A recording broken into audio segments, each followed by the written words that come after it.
A millionaire invites an overweight woman to a luxury party with the intention of humiliating her. But what she did upon arriving left all the guests in shock. Sarah sighed deeply as she pushed the shopping cart down the supermarket aisle. Her tired eyes scanned the shelves, mentally calculating how much she could spend without compromising her tight budget.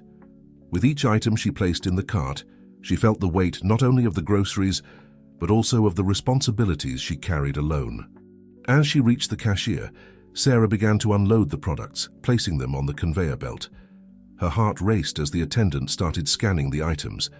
The numbers on the machine's display climbed rapidly, and Sarah felt a lump form in her throat.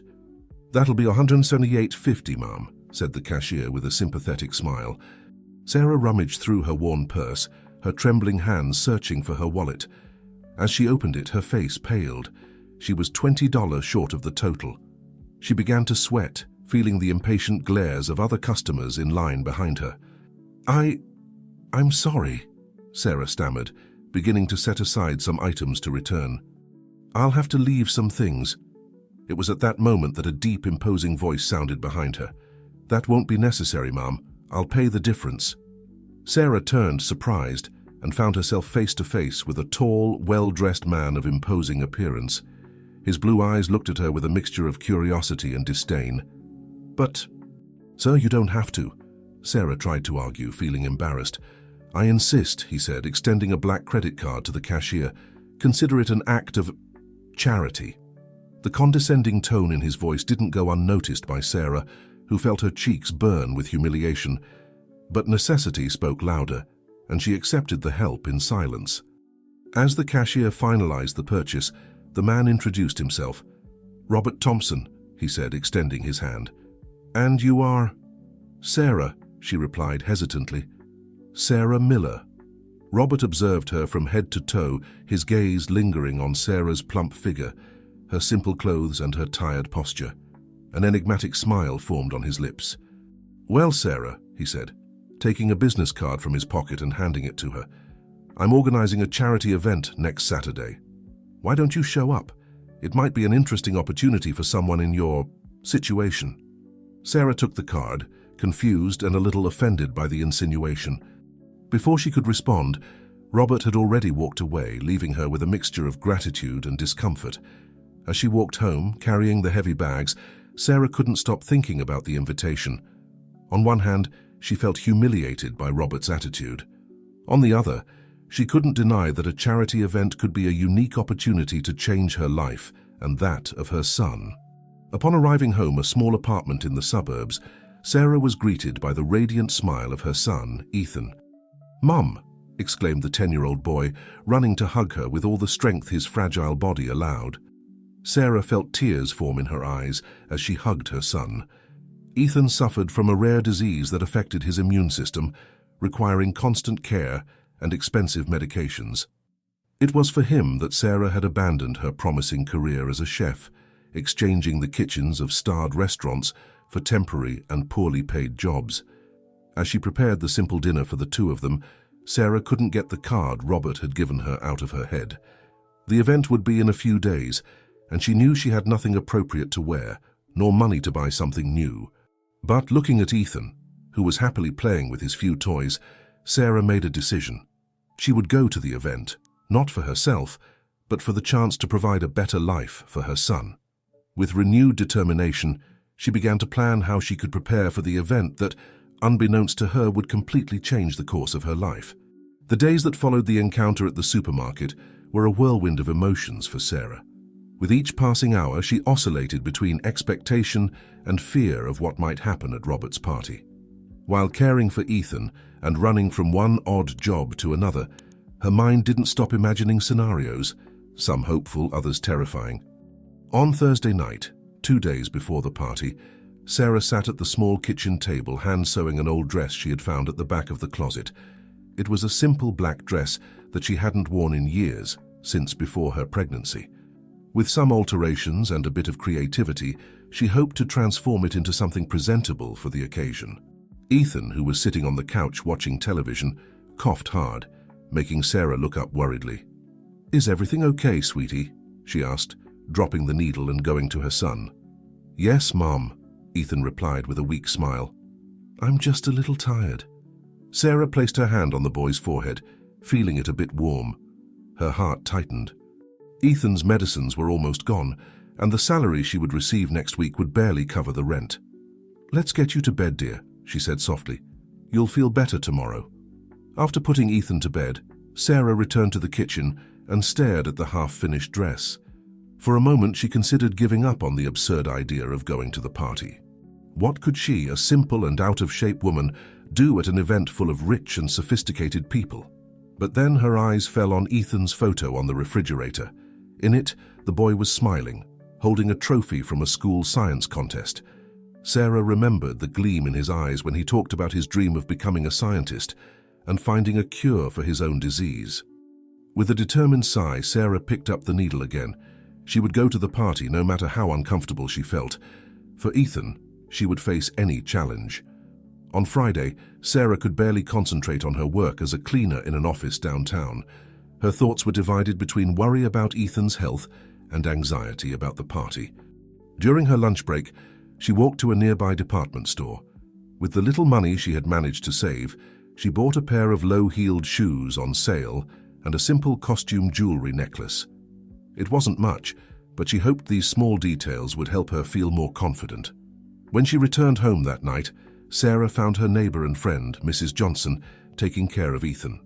The elderly lady smiled as she saw her enter. "Oh, Sarah, good thing you're back," said Mrs. Johnson. "Ethan had a bit of a fever this afternoon, but he's better now. I gave him the medicine you left." Sarah thanked her neighbor and went to check on her son. Ethan was sleeping peacefully, his breathing a little heavier than normal, but stable. She softly kissed his forehead, feeling her heart tighten. "Mom's going to make it, my love," she whispered.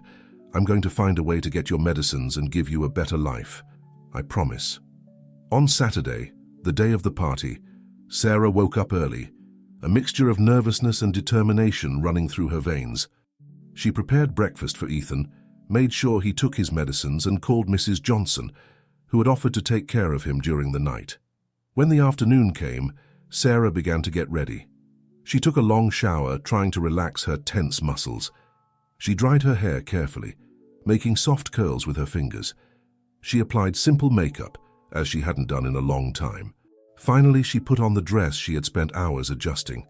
She looked in the mirror and for a moment saw a glimpse of the confident woman she used to be before life's difficulties had transformed her. "You can do this, Sarah," she said to her reflection. "Do it for Ethan." When Mrs. Johnson arrived to stay with Ethan, she looked Sarah up and down and smiled. "My goodness, girl." "You look beautiful," exclaimed the lady. "You're going to knock them dead at that party." Sarah smiled shyly, thanking her for the compliment. She kissed Ethan, who looked at her with admiration, and left for the night, her heart pounding in her chest. The taxi dropped her off in front of an imposing mansion on the outskirts of the city. Bright lights illuminated the well-tended garden, and the sound of music and lively conversations could be heard from afar. For a moment, Sarah hesitated on the sidewalk, feeling completely out of place. But then she took a deep breath, straightened her shoulders, and walked towards the entrance. She didn't know what the night held in store, but she was determined to face whatever it might be, for herself and for Ethan. Sarah felt her heart race as she approached the mansion's entrance. The sound of laughter and elegant conversations grew louder with each step, and she couldn't help but notice the luxurious cars parked in the circular driveway of the property. As she reached the door, she was greeted by a butler with a serious expression.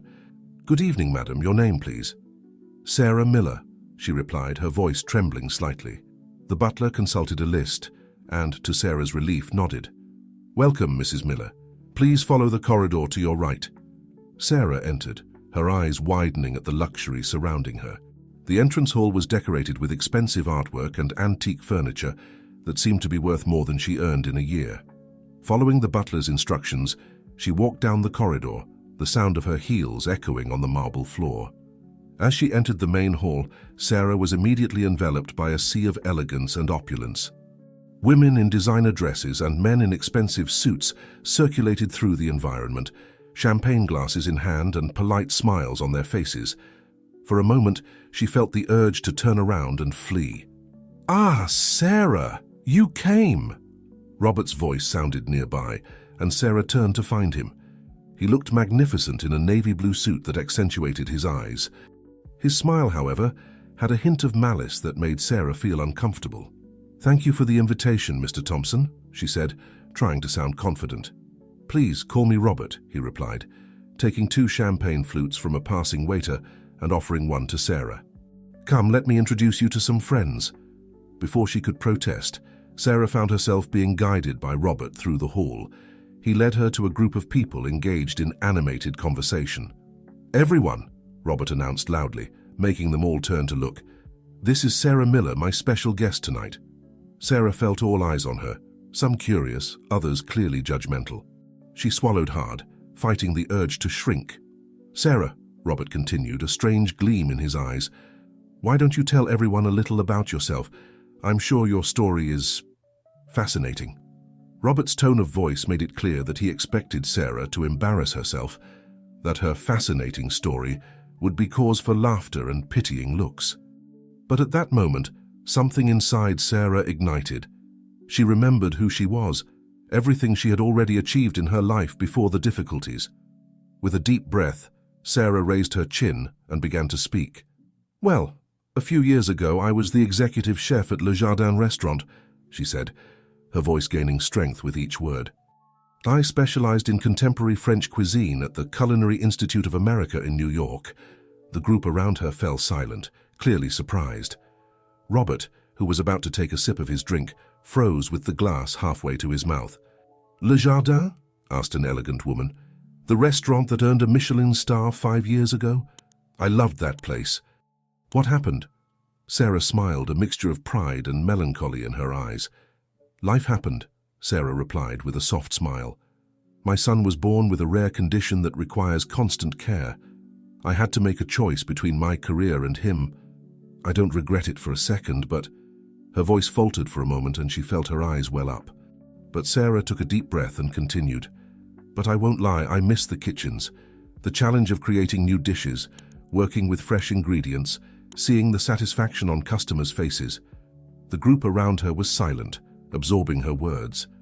Robert, for his part, looked disconcerted. His plan to humiliate Sarah was clearly backfiring.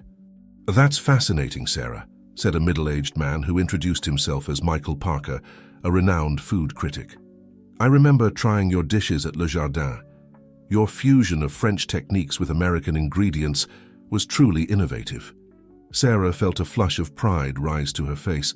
"Thank you, Mr. Parker. It's an honor to hear that from someone with your knowledge." The conversation flowed naturally from there. Sarah found herself discussing culinary trends, sharing stories from her days in the kitchen, and even giving tips on how to improve simple, everyday dishes. The people around her seemed genuinely interested, asking questions and sharing their own gastronomic experiences. Robert, realizing that his attraction was becoming the star of the night, for reasons he hadn't foreseen, tried several times to change the focus of the conversation or make veiled, deprecating comments about Sarah's current situation. However, his attempts fell flat in the face of the authenticity and knowledge she demonstrated. At one point in the evening, Sarah stepped away a bit to get a drink. That's when she noticed an elegant woman observing her with interest. The woman approached, extending her hand. "Emily Winters," she introduced herself. "I'm the CEO of the largest luxury car dealership network in the country. I have to say, Sarah, I'm impressed with you."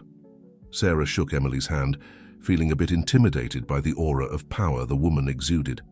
"Thank you, Mrs. Winters. That's very kind of you." Emily smiled. "Please, call me Emily. You know, Sarah, I've always believed that a person's true character is revealed not in moments of success, but in how they handle adversity. And you clearly have an admirable inner strength." Before Sarah could respond, a scream of panic cut through the air. All heads turned to see an elderly man fallen on the floor, apparently not breathing. "Dad!" Emily shouted, running towards the man. Without hesitation, Sarah ran too. She knelt beside the man, quickly checking his vital signs. "He's having a cardiac arrest," Sarah said calmly and authoritatively. "Someone call an ambulance. I'm going to start CPR." With precise movements, Sarah began performing cardiopulmonary resuscitation. The years of caring for Ethan, Learning all possible first aid techniques now proved crucial. The entire hall watched in tense silence as Sarah worked tirelessly to save Emily's father's life. Minutes that seemed like hours passed until finally, the man coughed and began breathing on his own. A collective sigh of relief swept through the room. Emily, with tears in her eyes, hugged Sarah. "You saved his life," she whispered. "I'll never forget this." When the paramedics arrived and took Emily's father away, the atmosphere of the party had completely changed. Sarah, who was previously seen as an intruder, was now the center of attention for entirely different reasons.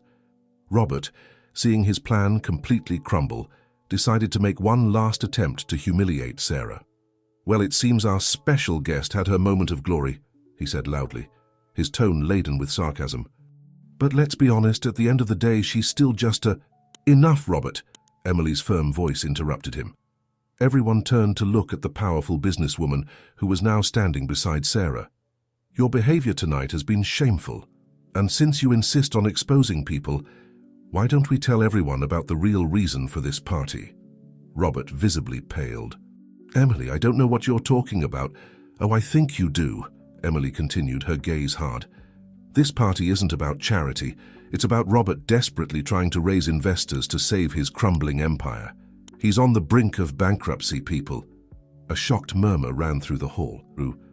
Robert, now red with anger and shame, looked at Sarah with pure hatred before hurriedly leaving the hall. Emily turned to Sarah, a gentle smile on her face. "Sarah, I'd very much like to talk to you about some opportunities. How about we have lunch together next week?"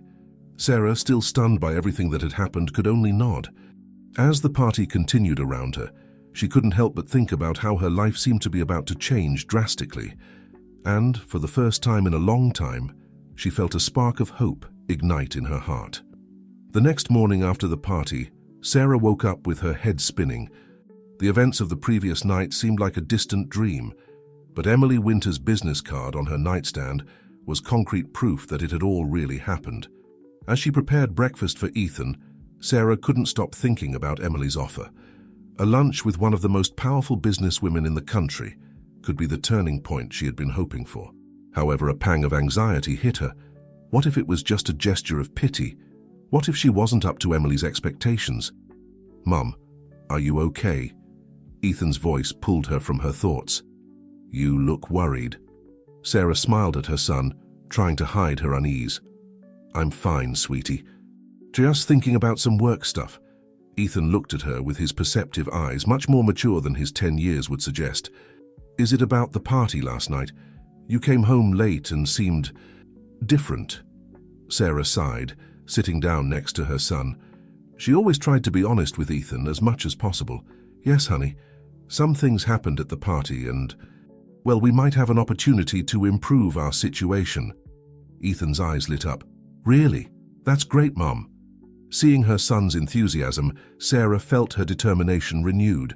She would do everything possible and impossible to turn this opportunity into something concrete for Ethan. On Monday, Sarah could barely concentrate on her cleaning job. Her thoughts kept returning to the lunch with Emily, scheduled for the next day. When she got home that night, she spent hours choosing the most appropriate outfit and mentally rehearsing what she would say. On Tuesday, Sarah left Ethan in Mrs. Johnson's care and headed to the restaurant Emily had indicated, an elegant establishment in the heart of the financial district. As she entered, she felt momentarily out of place, but took a deep breath and remembered who she was and everything she had already achieved. Emily was already there, seated at a discreet table at the back of the restaurant. Upon seeing Sarah, she smiled and stood up to greet her. "Sarah, I'm glad you came," said Emily, indicating the chair across from her. "Please sit down. I've already ordered an excellent wine for us." As they settled in and placed their orders, Emily got straight to the point. "Sarah, I'll be frank with you. I was extremely impressed by your story, and even more so by your attitude at the party. You demonstrated not only knowledge and skill, but also admirable strength of character." Sarah felt her cheeks flush at the compliment. "Thank you, Emily. It means a lot to hear that from someone like you." Emily smiled, leaning forward slightly. "I have a proposal for you, Sarah. Actually, 2 proposals." Sarah felt her heart race. "I'm listening." "First," Emily began, I'd like to offer you a job at my company. Not in the automotive area, of course, but we're expanding our network of restaurants in luxury dealerships. We need someone with your culinary knowledge to oversee the operation. Sarah was speechless. It was an incredible opportunity, something that would put her back in the world of gastronomy, albeit in a different way. And the second proposal? Sarah asked, barely able to contain her excitement. Emily smiled again. The second is a bit more personal. I heard about your son Ethan's situation. I'd like to offer you both full medical coverage through my company's health plan. This would include all the treatments and medications he needs. Sarah felt tears form in her eyes. It was more than she had ever dared to dream. With a choked voice, she managed to say, Emily, I don't know what to say. This is incredible, but why? Why do all this for me? Emily took Sarah's hand across the table, her gaze softening. Because I believe in you, Sarah. I see in you the kind of person who can make a difference, not just in business, but in people's lives. And frankly, after you saved my father's life, I feel it's the least I can do. Sarah let the tears flow freely now, a radiant smile lighting up her face. I accept, she said, her voice firm despite the emotion. I accept both proposals, and I promise I won't disappoint you. Emily squeezed Sarah's hand, her own smile reflecting the other woman's joy. I'm sure you won't. Now let's celebrate. And while we're at it, you can tell me more about your ideas for our restaurants. As the two women talked animatedly about future plans, Sarah felt as if an enormous weight had been lifted from her shoulders. For the first time in years, she could see a bright future unfolding before her. A future where she could not only adequately care for Ethan, but also return to the world she loved so much. The lunch extended for hours, with Sarah and Emily discovering they had much in common beyond business. When they finally said goodbye, Sarah left the restaurant feeling light and full of hope. As she walked back home, she couldn't wait to tell Ethan the good news. Her life was about to change drastically, and she was more than ready for this new chapter. In the weeks that followed the lunch with Emily, Sarah's life transformed into a whirlwind of positive changes. She left her job as a cleaner and dove headfirst into her new role in Emily's company. The office assigned to her was spacious and well lit, with a panoramic view of the city. Sarah still found herself admiring the space, hardly believing it was real. Her desk, once occupied by buckets and cleaning products, was now filled with papers, projects, and menu samples. Ethan, for his part, was flourishing with the new treatment. The health plan offered by Emily gave him access to cutting-edge medications and therapies, and the results were visible. His cheeks were rosier, his energy had increased considerably, and his smile, always present, seemed even brighter. One afternoon, while Sarah was reviewing some reports in her office, she received an unexpected call. Sarah, this is Michael Parker, the food critic. We met at Robert's party. Sarah straightened in her chair, surprised. Hello, Mr. Parker. Of course I remember. How can I help you? Well, I've heard rumors about your new venture with Emily Winters, restaurants in luxury car dealerships. It's an intriguing concept. I was wondering if you'd be willing to grant me an interview for my column in the newspaper. Sarah felt a chill in her stomach. An interview? With one of the most respected critics in the country? It was a great opportunity, but also scary. Well, of course, she stammered a bit. It would be an honor. Excellent, exclaimed Michael. How about we meet next week? We can do the interview at one of your new restaurants if it's already operational. After settling the details with Michael, Sarah hung up the phone feeling a mixture of excitement and nervousness. An interview could be great publicity for the new venture, but it also meant exposing herself publicly in a way she hadn't done in years. That night, as she prepared dinner for herself and Ethan, Sarah shared the news with her son. Wow, Mom, you're going to be in the newspaper, Ethan exclaimed, his eyes shining with admiration. Sarah smiled, affectionately ruffling her son's hair. It looks like it, honey. I'm a little nervous, to be honest. Ethan looked at her seriously. You're going to crush it, Mum. You're the best chef in the world. The simple and sincere words of Ethan filled Sarah's heart with courage. She hugged her son, silently thanking for having him in her life. The following week, Sarah met with Michael at the first restaurant of the new chain, which had recently been inaugurated in one of the most luxurious dealerships in the city. The space was elegant, with a decor that subtly blended automotive elements with a sophisticated restaurant ambiance. Michael arrived punctually, carrying a small recorder and a notepad. After initial greetings, they sat at a discreet table in the corner of the restaurant. "So, Sarah," Michael began, turning on the recorder, "tell me how this idea of restaurants in luxury dealerships came about." Sarah took a deep breath before answering. Actually, it was a confluence of unexpected events. Emily Winters, the CEO of the dealership chain, saw potential in me and my culinary experience.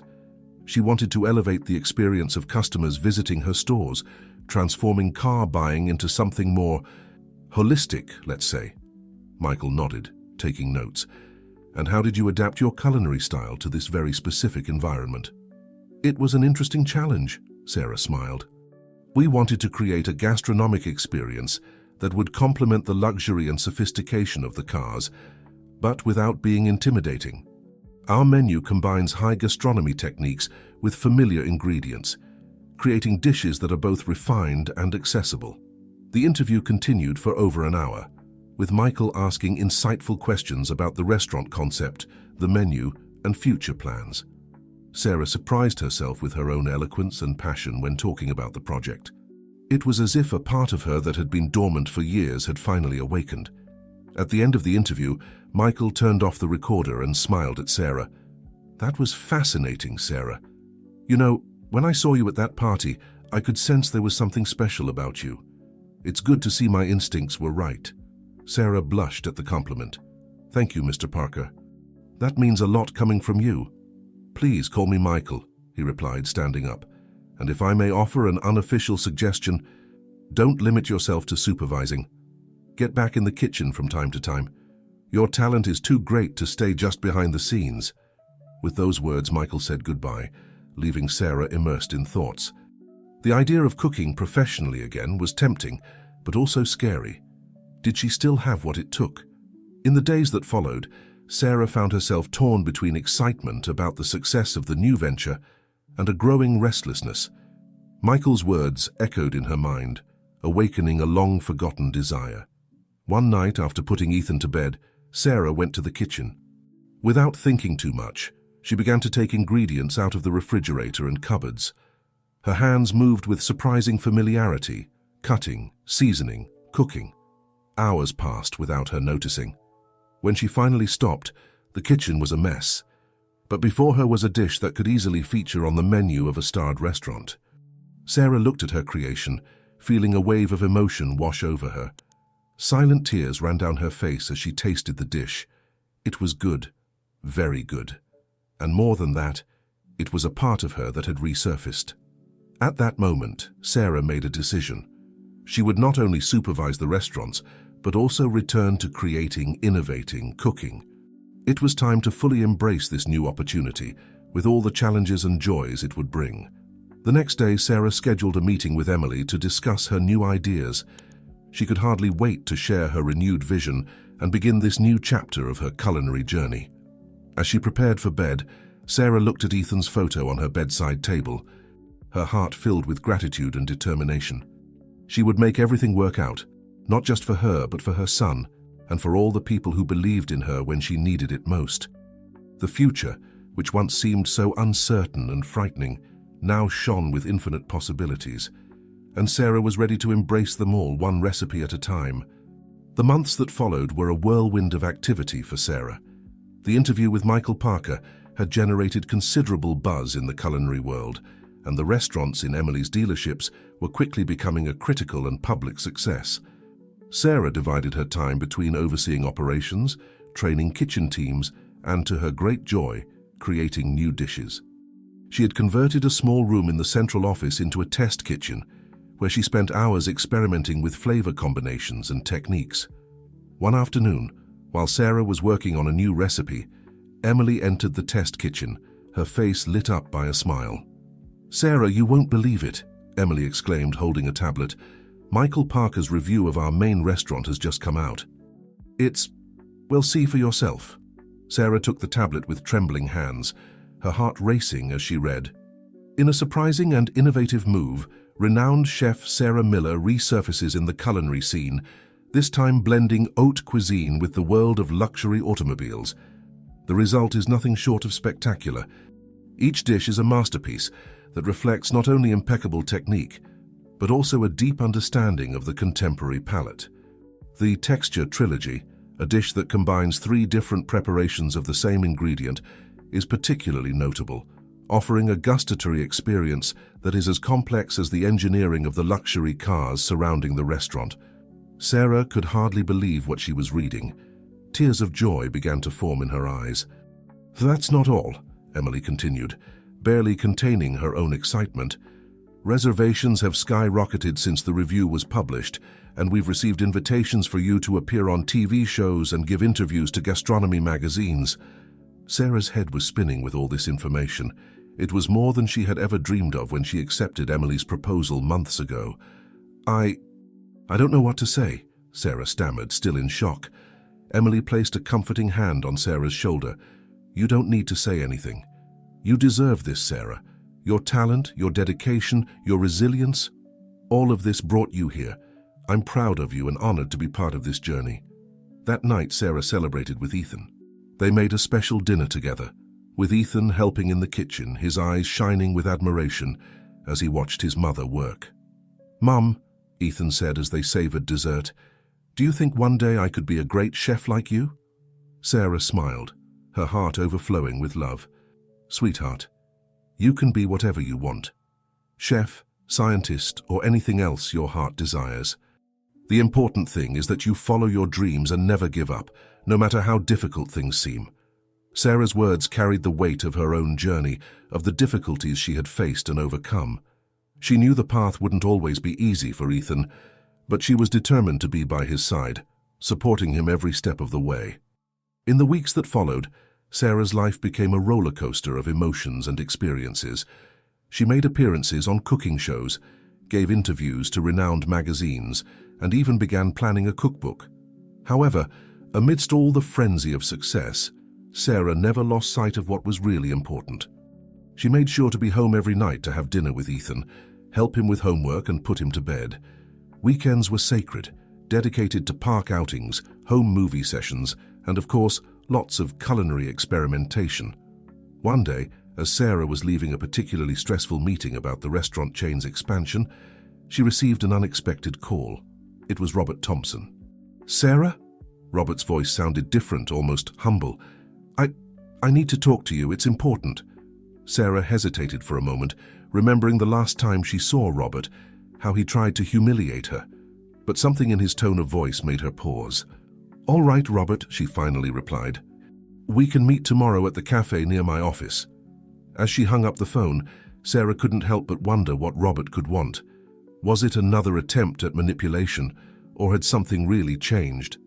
With a sigh, Sarah put those concerns aside for later. For now, she had a new menu to finalize and an anxious son waiting for her at home. Tomorrow, with its challenges and surprises, would come soon enough. The next morning, Sarah arrived at the cafe with a mixture of curiosity and apprehension. She spotted Robert sitting at a table in the corner, almost unrecognizable. The man who once exuded arrogance and confidence now seemed diminished, almost fragile. "Hello, Robert," Sarah greeted, sitting across from him. Robert raised his eyes, and Sarah was surprised by the sadness and defeat she saw in them. "Thank you for coming, Sarah," he said, his voice hoarse. For a moment, neither of them spoke. The silence was palpable, laden with the weight of their shared history and the many unspoken words. Finally, Robert broke the silence. I wanted to apologize," he began, the words coming out with difficulty. "For the way I treated you, for trying to humiliate you. I was wrong, so wrong."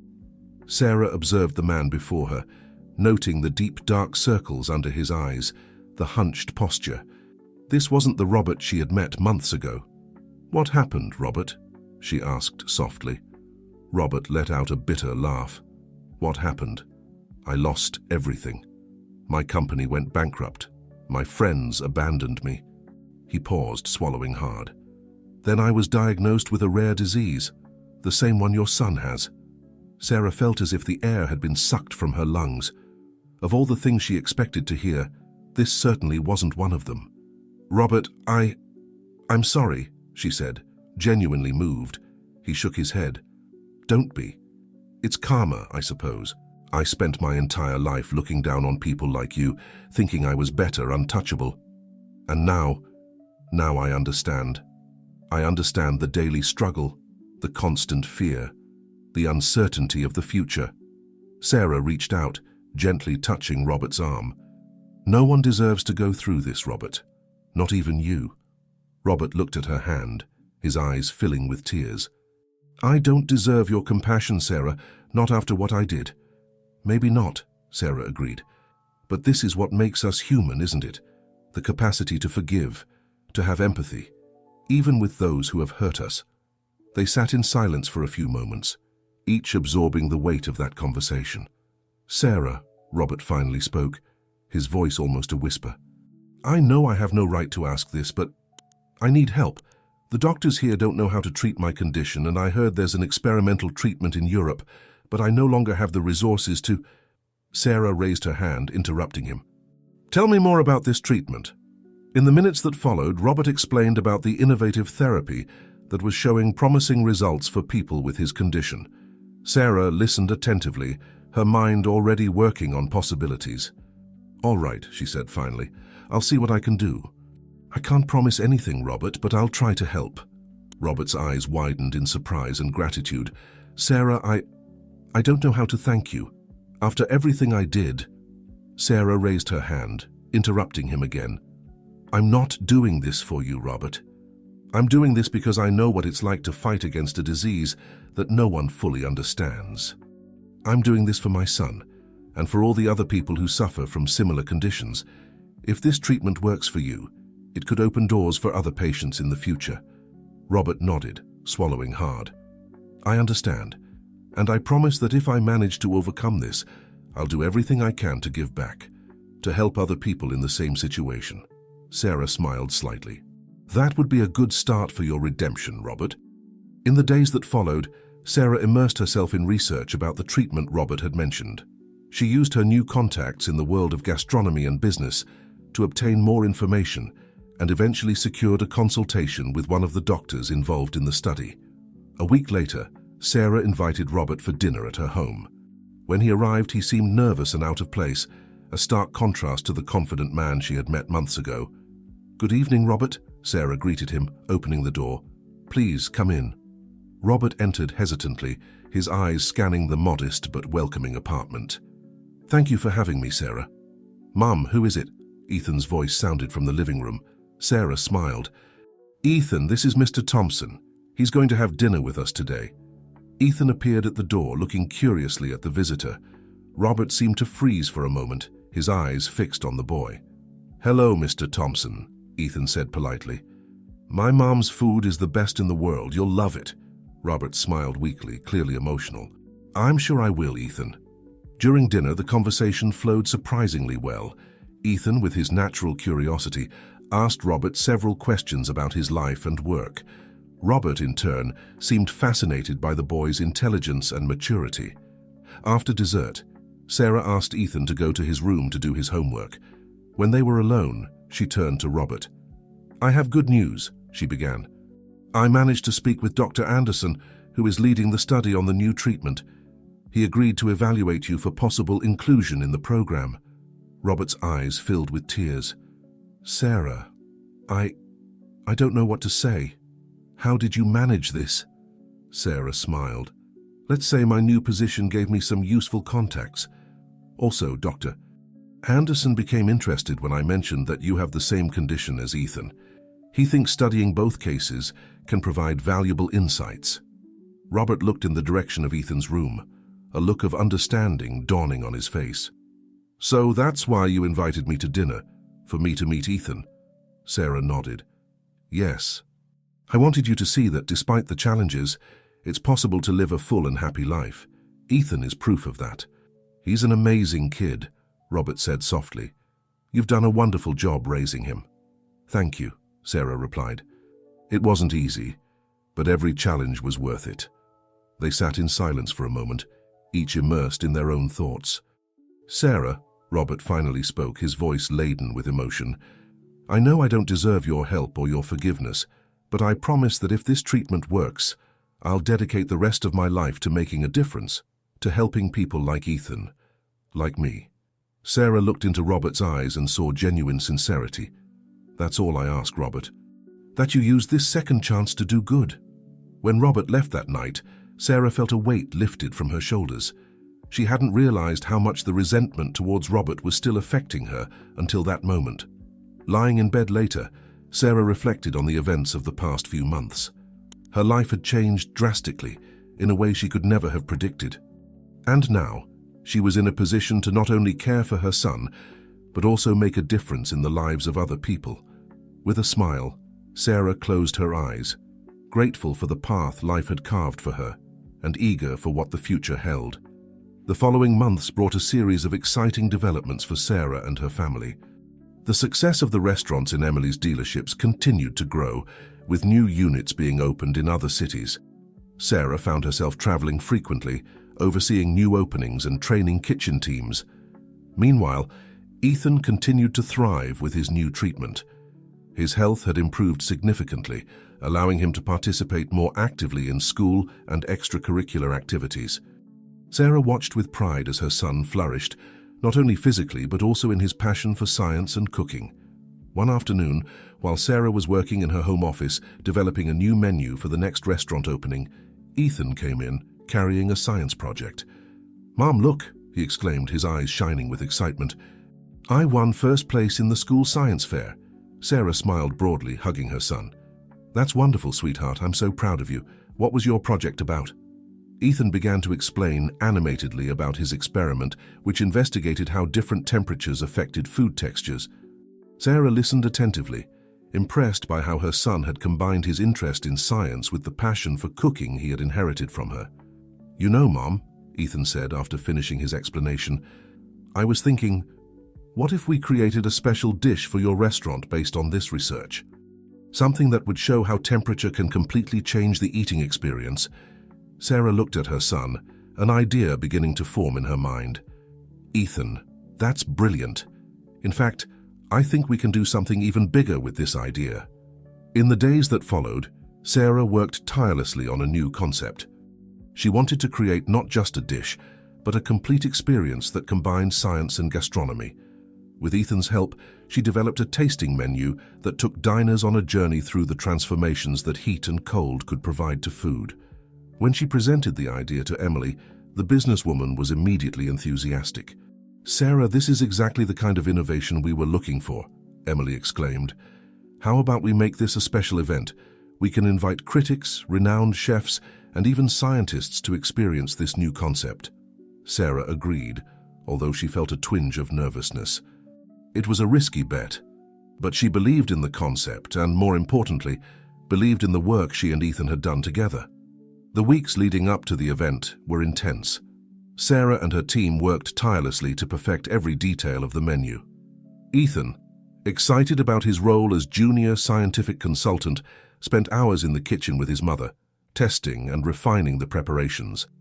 On the night of the event, the restaurant was filled with prominent figures from the world of gastronomy and science. Sarah, dressed in her chef's uniform, nervously watched from the kitchen as the waiters began to serve the first course.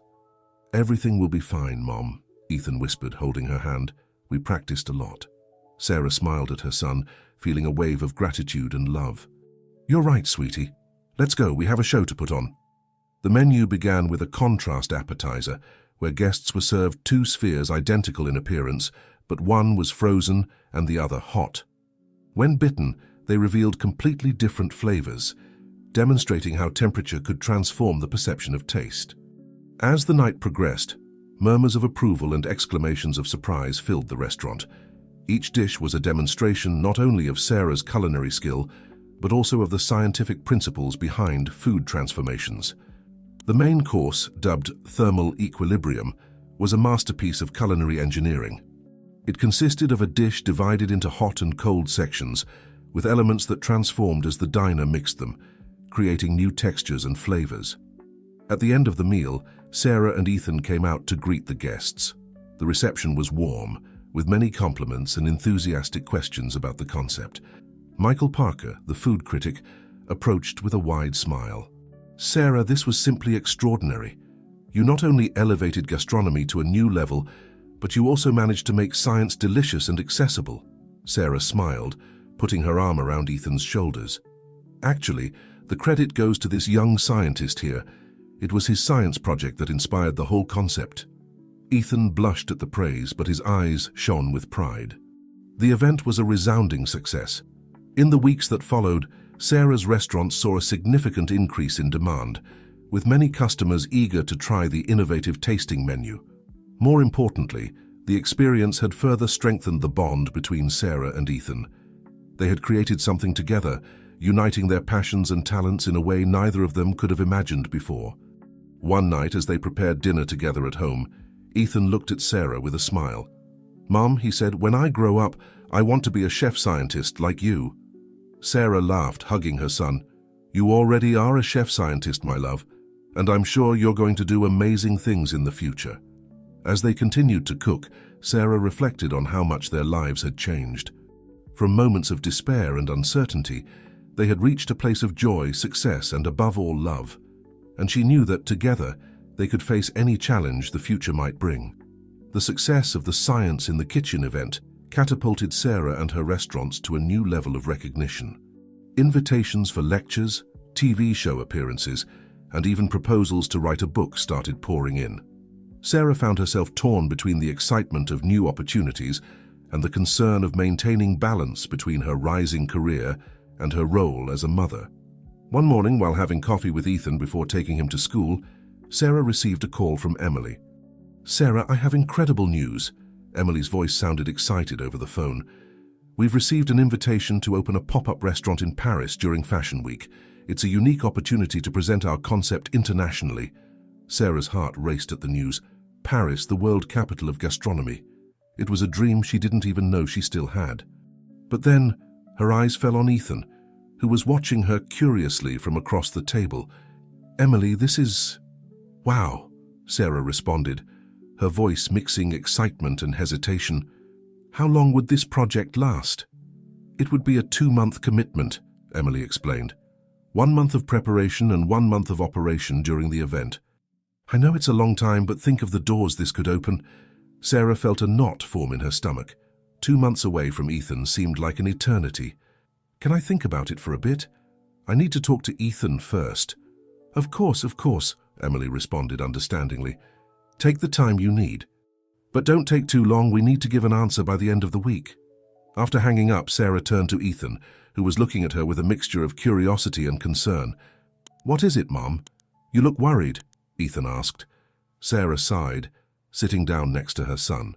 "Ethan, sweetheart, a very special opportunity has come up for the restaurant.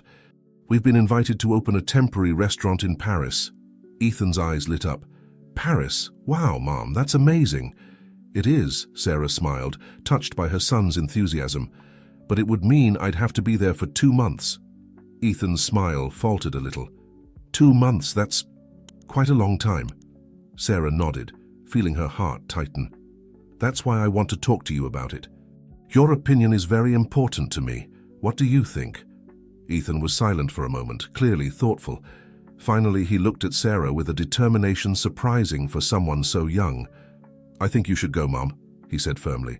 "It's an incredible opportunity for you and for the restaurant, and I'll be fine." Sarah felt her eyes fill with tears, touched by her son's maturity. "Are you sure, my love? 2 months is a long time." Ethan smiled, though Sarah could see a touch of sadness in his eyes. "I'm sure. Besides, we can video call every day, right? And who knows, maybe I can visit you during school break." Sarah pulled Ethan into a tight hug, feeling a mixture of pride and gratitude for the amazing son she had. "You're the best son a mother could ask for, you know that? And I'd love for you to visit me in Paris." In the days that followed, Sarah found herself in a whirlwind of preparations. She accepted Emily's proposal and dove headfirst into planning the pop-up restaurant. At the same time, she made sure to organize everything for Ethan's stay with Mrs. Johnson, who promptly offered to take care of the boy during her absence. On the eve of her departure for Paris, Sarah prepared a special dinner for Ethan. As they ate, she couldn't help but notice how her son seemed to have grown in recent months. "Ethan," she began, putting her fork aside, I want you to know how proud I am of you. Your understanding and support mean the world to me." Ethan smiled, a little shy. "I know it's important to you, Mum, and I want you to be happy and successful." Sarah felt her heart fill with love. "You are my greatest success, sweetheart. Nothing I do in my career will ever be more important than you."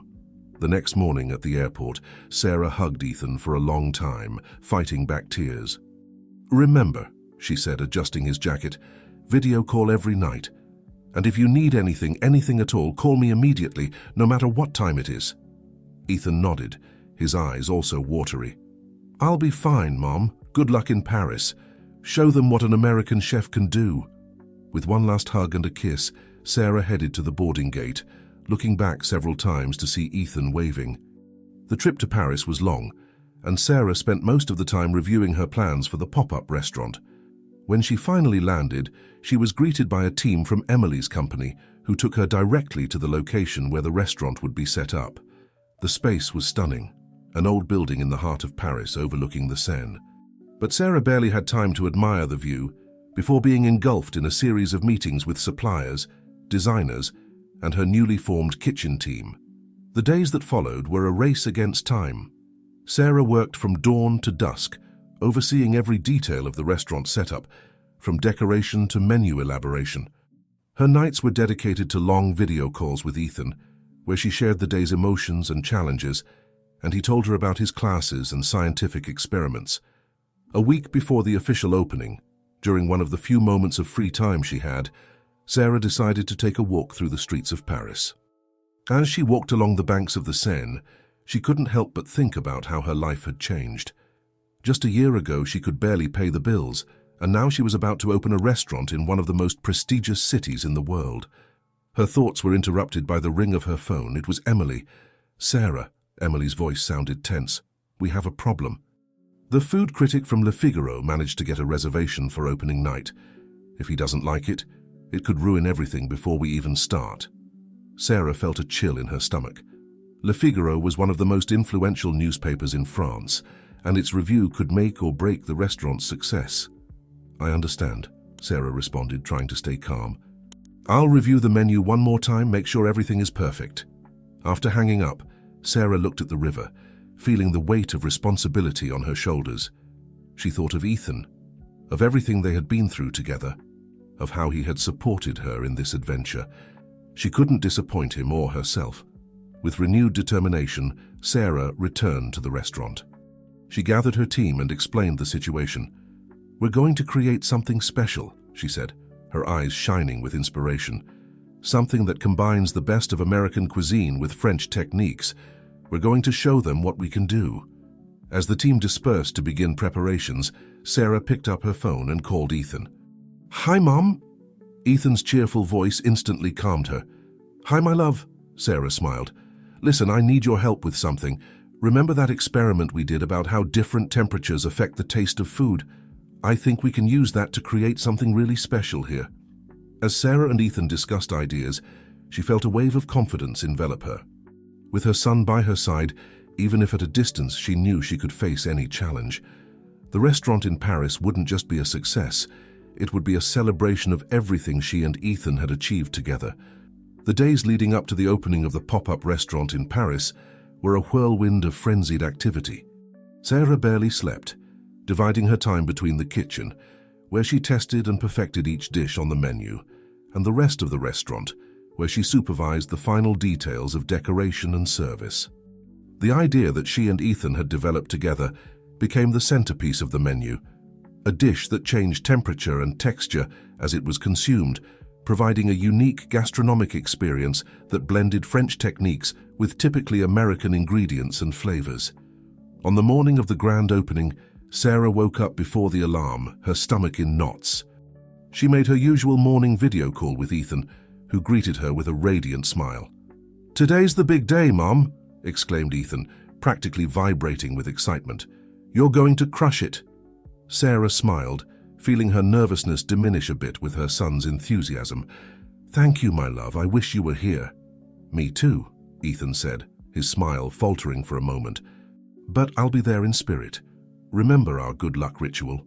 Sarah laughed, remembering the tradition they had developed over the years. Of course I do. Ready? Together, even separated by an ocean, mother and son did a silly dance and sang an improvised song about cooking with love. At the end, both were laughing, and Sarah felt her heart lighter. Go out there and show Paris what an American chef can do, Ethan said, giving an exaggerated salute. With a final "I love you" and promises to call later, Sarah hung up and prepared for the most important day of her career so far. The restaurant was a hive of activity when she arrived.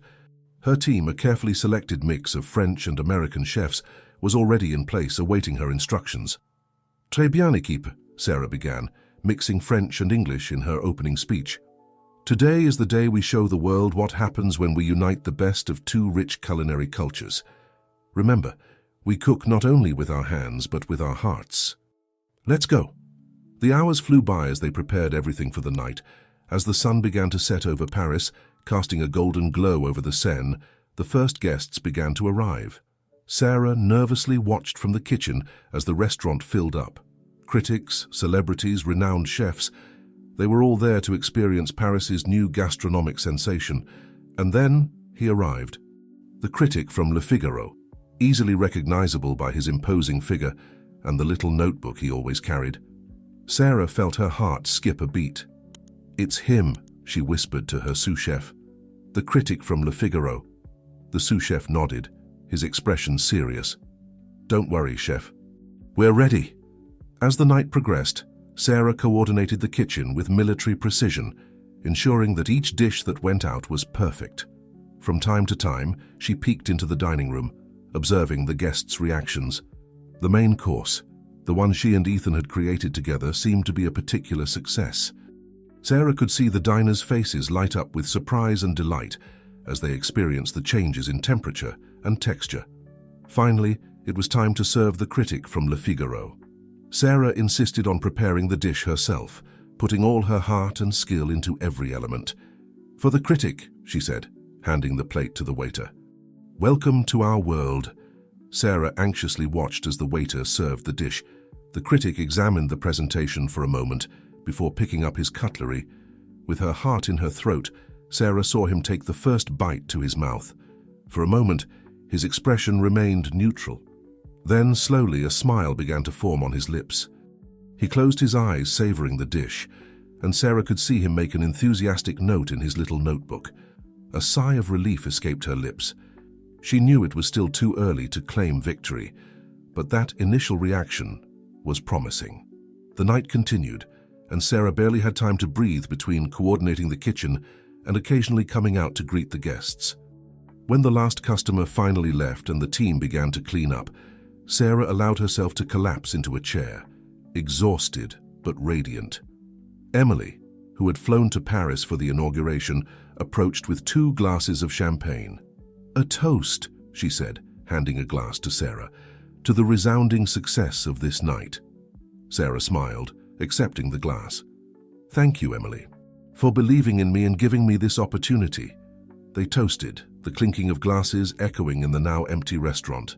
You know, Emily said, looking around, I think we might be at the beginning of something much bigger than just a pop-up. Sarah raised an eyebrow, intrigued. What do you mean? I'm thinking expansion, Emily smiled. Maybe a chain of international restaurants. Paris, New York, Tokyo, the sky's the limit, Sarah.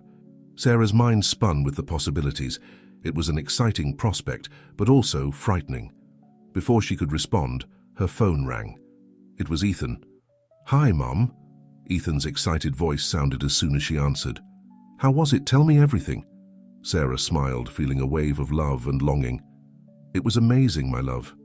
And a lot of that thanks to you and our crazy ideas. As she told Ethan about the night, Sarah realized that no matter how far her career took her, her heart would always be with her son. The possibilities of international expansion were exciting, but she knew that any decision she made would have to take into account what was best for Ethan. I'm so proud of you, Mom, Ethan said, his voice full of admiration. You're the best chef in the world.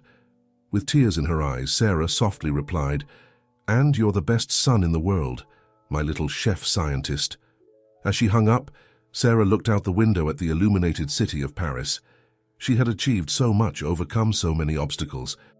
And now, with the world opening up before her, she knew she would face the next challenges as she always had, with courage, creativity, and above all, with love. The weeks that followed the opening of the pop-up restaurant in Paris were a whirlwind of media attention for Sarah.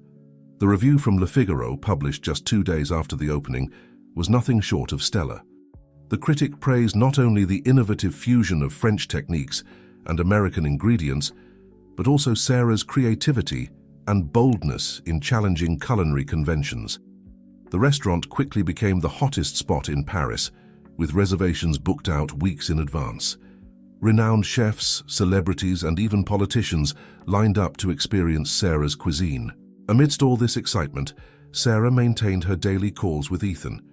She shared with him each new achievement, every compliment received, and he, in turn, told her about his progress at school and his new scientific experiments. "Mom, you won't believe it," Ethan exclaimed during one of their calls. "My science teacher saw that report about our dish in the newspaper and asked me to do a presentation for the class on how science applies to cooking." Sarah smiled, feeling a wave of pride. "That's wonderful, honey. I'm sure you're going to nail it." "I'm a little nervous," Ethan admitted, "but also very excited. I think I'm going to use our dish as the main example." "Great idea," Sarah encouraged. "Remember, you understand this dish better than anyone. After all, you were a fundamental part of its creation." As they talked, Sarah couldn't help but notice how Ethan seemed more confident and excited. The distance was difficult, but seeing her son flourish, even from afar, warmed her heart. At the restaurant, things continued at full steam. One night, while Sarah was supervising the kitchen, Emily entered, her face lit up by an enigmatic smile. "Sarah, I have exciting news," Emily announced, pulling her to a quieter corner. "I just got out of a meeting with some investors. They're impressed with the success we've had here and want to expand the concept." Sarah raised her eyebrows, intrigued. "Expand? How so?"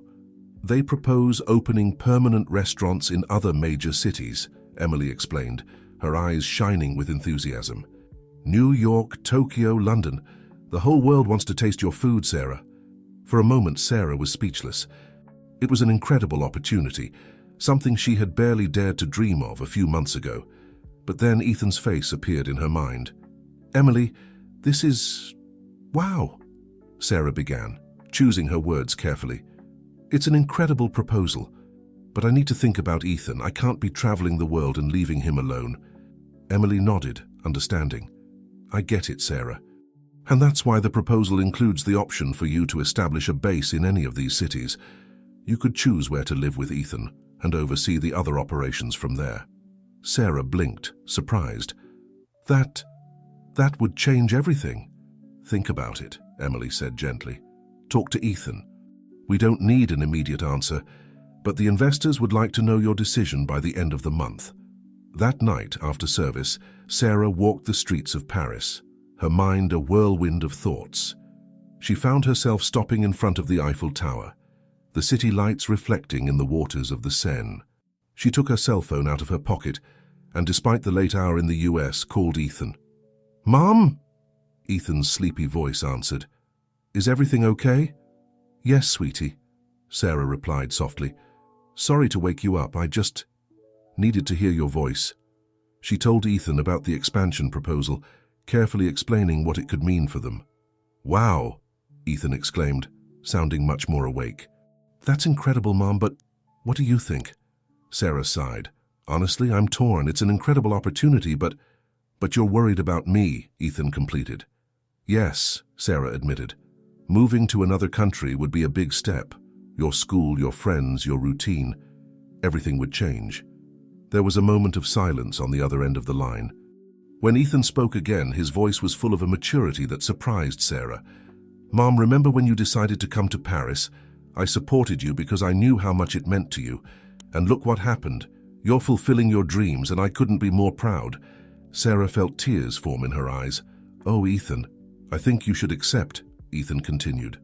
"Just think of the adventures we could have. And imagine how many incredible science schools there must be in those big cities." Sarah laughed, wiping away tears. "Are you sure, my love? It would be a big change." I am, Ethan replied with conviction. We're a team, remember? Chef and scientist. We can face anything together.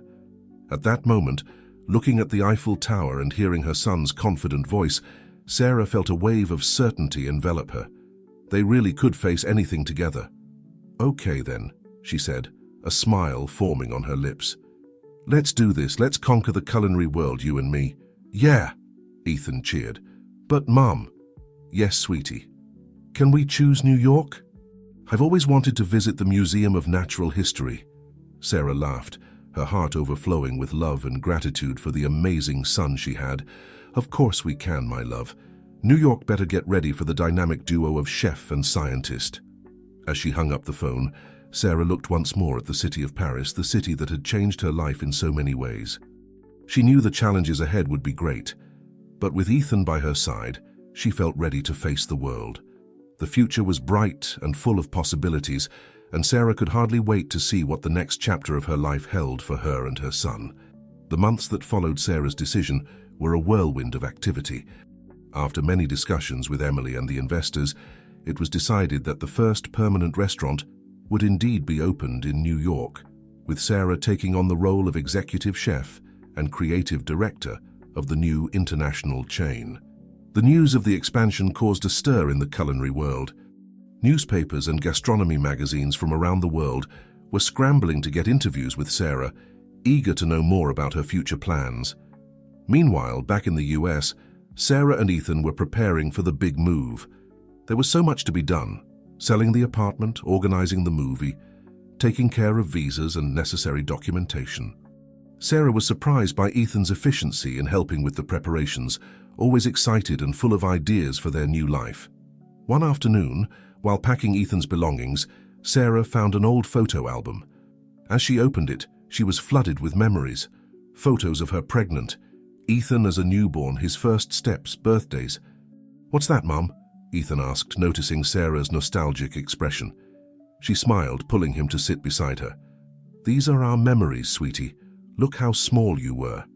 Together, they flipped through the album, laughing at funny photos and reminiscing about special moments.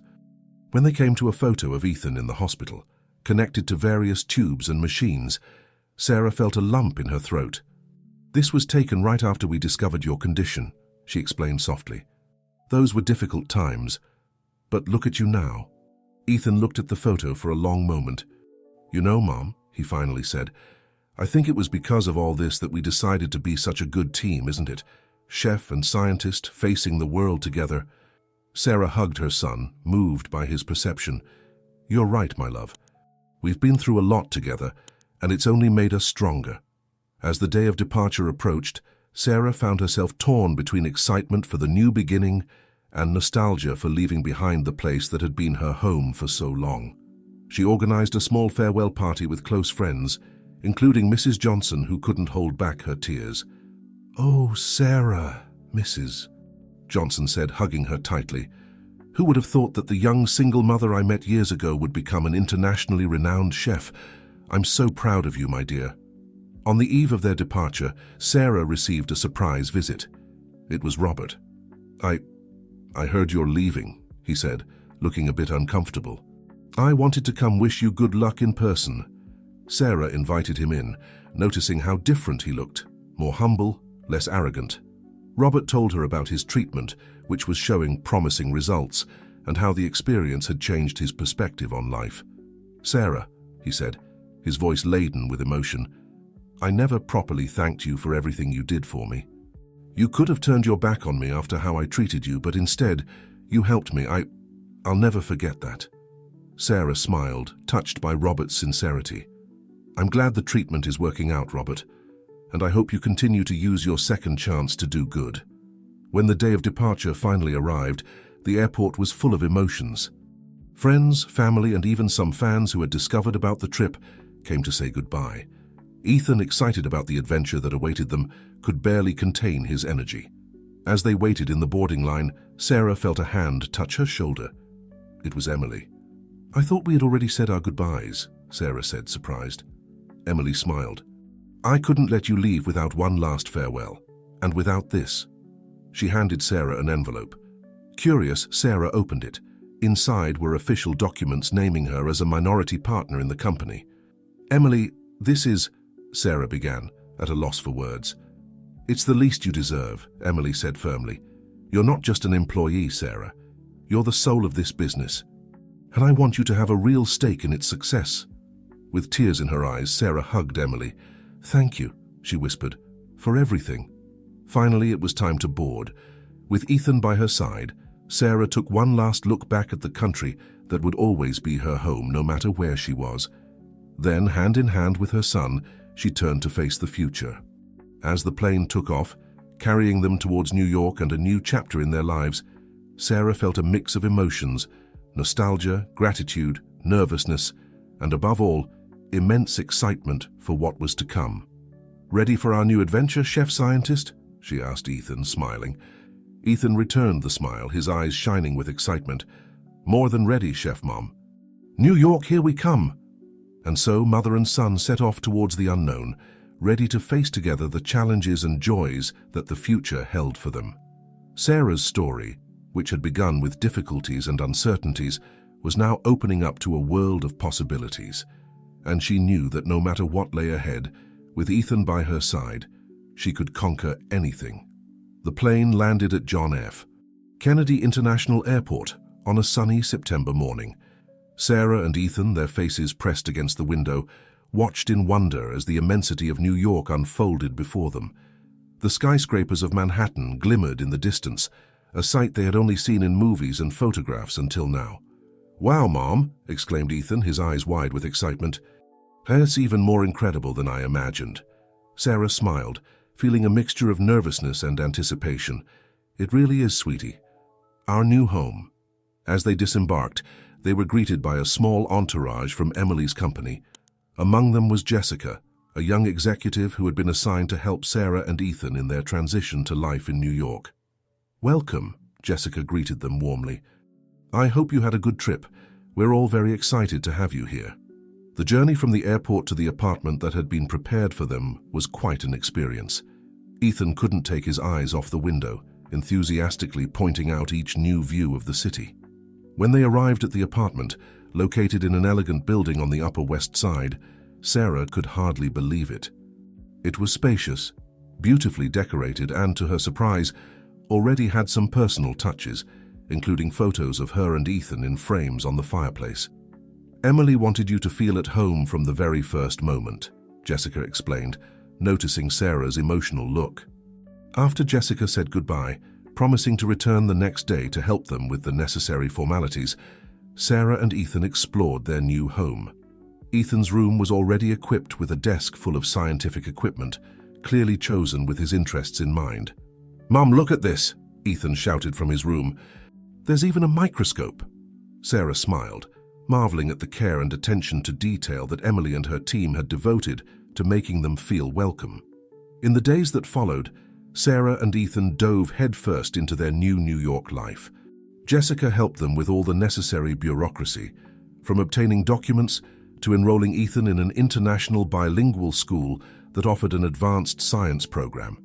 Sarah's new restaurant, named Flavor and Science, was scheduled to open in 3 months, giving her time to adapt to the city and finalize all the details. The chosen location was a large, elegant space in the heart of Manhattan, overlooking Central Park. One afternoon, as Sarah was overseeing the construction work at the restaurant, she received an unexpected call from Emily. "Sarah, darling, how are things going there?" Emily's animated voice sounded over the phone. "Emily, everything's great.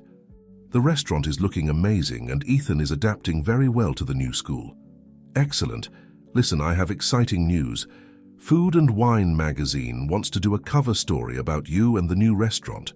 They're fascinated by your story and the concept of mixing gastronomy and science." Sarah felt a chill in her stomach. Our cover story in one of the most prestigious culinary magazines in the world. It was a dream come true. "Wow, Emily, this is incredible," she managed to say. "They want to do the photo shoot and interview next week. Oh, and they loved the idea of including Ethan. They think the mother-son chef-scientist dynamic is fascinating." After settling the details with Emily, Sarah could hardly wait to share the news with Ethan. When she got home that night, she found her son bent over an experiment on the kitchen table. "Ethan, guess what?" she exclaimed, barely containing her excitement. Ethan looked up from his experiment, curious. "What is it, Mom?" Sarah told him about the magazine story, and Ethan's eyes lit up with excitement. "That's awesome, Mom. Can we show them our new experiment?" Sarah laughed, delighted by her son's enthusiasm. "Of course we can, sweetie. In fact, I was thinking, how about we create a special dish for the occasion? Something that really shows how science and cooking can come together in surprising ways." In the days that followed, Sarah and Ethan spent hours in the kitchen, testing and perfecting their ideas. They finally came up with a concept that excited them both, a dish that changed color according to temperature, revealing different layers of flavors. On the day of the photo shoot, the still under construction restaurant was transformed into an impromptu studio. Sarah and Ethan, dressed in personalized chef's coats, Ethan's had Junior Scientist Chef embroidered on it, posed for photos, cooking together and laughing. The food and wine reporter, a man named Mark, was fascinated by the dynamic between mother and son. "It's amazing to see how you work together," Mark commented during the interview. "Sarah, how was it going from solo chef to this partnership with your son?" Sarah smiled, looking lovingly at Ethan. "It was the best thing that could have happened. Ethan not only inspires me with his ideas and curiosity, but he constantly reminds me of why I love cooking, to bring joy and surprise to people." "And you, Ethan?" asked Mark. "What do you like most about creating with your mum?" Ethan thought for a moment before answering. "I like when we manage to do something that seems like magic, but is actually science, like our new dish that changes color. People are surprised, but then we explain the science behind it and they learn something new." The interview continued, with Sarah sharing her journey from the difficult days in their old town to becoming an internationally recognized chef. She spoke about the challenges of being a single mother to a child with a rare condition and how it inspired her to never give up on her dreams. At the end of the day, when the magazine team left, Sarah and Ethan were exhausted but happy. "I think it went well, didn't it, Mom?" Ethan asked as he helped clean up the kitchen. "It was wonderful, sweetie," Sarah replied, hugging her son. "You were amazing." That night, as Ethan slept, Sarah stood on the apartment balcony, looking out at the New York skyline. She thought about the entire journey that had brought her here, the moments of difficulty, the tears, the doubts, but also the joys, the achievements, and above all, the unconditional love of her son. New York was a new chapter in their lives, full of promises and possibilities. And although the future was uncertain, Sarah knew that with Ethan by her side, she could face any challenge that came their way. With a smile, she made a silent promise to the lights of the city that never sleeps. She would make this new adventure the sweetest and most flavorful of all. The weeks leading up to the opening of Flavor and Science were a whirlwind of activity. Sarah divided her time between supervising the final stages of the restaurant's construction, finalizing the menu, and adapting to life in New York with Ethan. One morning, while having breakfast, Ethan commented, "Mom, there's a science fair at school next month. I've been thinking, what if we did a project that mixed cooking and science?" Sarah smiled, intrigued. "What an interesting idea. What do you have in mind?" Ethan's eyes sparkled with excitement as he explained his idea, an experiment that would demonstrate how different cooking methods affected the molecular structure of food, altering not only the flavor, but also the texture and nutritional value. "That's brilliant, Ethan," Sarah exclaimed. "You know, this gives me an idea for the restaurant too. How about we create an educational tasting menu? Each dish could come with a brief scientific explanation." Ethan clapped his hands, enthusiastic. "Yes, it would be like a science class, only delicious." In the days that followed, mother and son worked together on the science fair project and the new concept for the restaurant. Sarah was impressed by Ethan's knowledge and creativity, which seemed to flourish more and more in his new environment. Meanwhile, the restaurant's opening date was rapidly approaching. One afternoon, during a final meeting with the team, Jessica, Sarah's assistant, rushed into the room. "Sarah, we have a problem," she said, looking worried.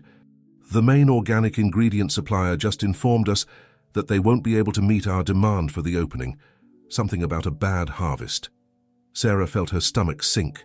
Those ingredients were crucial for several key dishes on the menu. "How long do we have to find a new supplier?" "The opening is in 2 weeks," Jessica replied, consulting her tablet. It will be difficult to find someone who can provide the quantity and quality we need in that time frame. Sarah closed her eyes for a moment, taking a deep breath. She had faced bigger challenges before. This was just another obstacle to overcome. All right, let's solve this, she said, determined. Jessica, I need you to make a list of all the small organic producers within a 100-mile radius of New York. We'll contact each one of them if we have to.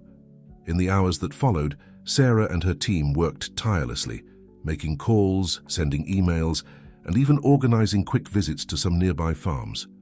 It was during one of these visits that Sarah had an idea.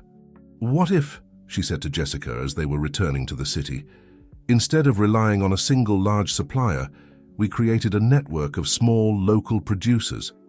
We could even highlight the origin of each ingredient on the menu, telling the story behind each producer. Jessica smiled, excited about the idea. That's brilliant, Sarah.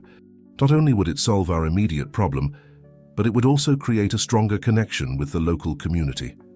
Arriving home that night, exhausted but satisfied with the progress made, Sarah found Ethan working on his science fair project. "How was your day, Mom?" he asked, noticing the tiredness on her face. Sarah told Ethan about the challenge with the suppliers and the solution they had found. To her surprise, her son's eyes lit up. "Mom, that's perfect for my project," Ethan exclaimed. "We can make an interactive map showing where each ingredient comes from and how distance and cultivation method affect flavor and quality." Sarah hugged her son, amazed by his insight. "You're a genius, you know that? This will not only be great for your project, but we can also adapt the idea for the restaurant." In the days that followed, Sarah and her team worked tirelessly to establish partnerships with various small producers in the region. Each visit to a farm or community garden brought new inspirations for the menu and the restaurant concept. Ethan, in turn, dove headfirst into his project, creating an elaborate digital map that showed the journey of each ingredient from field to table, complete with information on cultivation methods, environmental impact, and nutritional profile. Finally, the big day of Flavor and Science's opening arrived. The restaurant was stunning, with a decor that blended modern elements with rustic touches that harkened back to the partner farms. In the center of the dining room, a large screen displayed the interactive map created by Ethan, allowing customers to explore the origin of each ingredient in their dishes. When the doors opened, Sarah felt a mixture of nervousness and excitement. The first customers began to arrive, including food critics, renowned chefs, and even some of the local producers they had partnered with. The educational tasting menu was an instant success. Customers were enchanted not only by the innovative flavors, but also by the scientific explanations that accompanied each dish. Many spent several minutes exploring the interactive map, fascinated by the journey of each ingredient.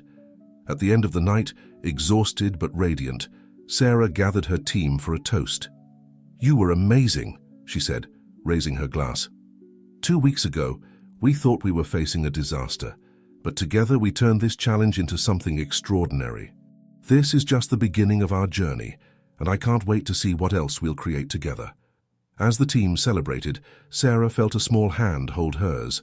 It was Ethan, who had stayed awake to see the end of the opening night. "I'm proud of you, Mom," he said, smiling. Sarah knelt down to hug her son, feeling tears of happiness form in her eyes. "And I'm proud of you, my little scientist. We couldn't have done this without you." That night, as New York continued its endless dance of lights and sounds outside, Sarah reflected on the journey that had brought her here. From the difficult days in their old town to opening her own restaurant in one of the most competitive cities in the world. Each challenge had strengthened her. Each obstacle had made her more resilient.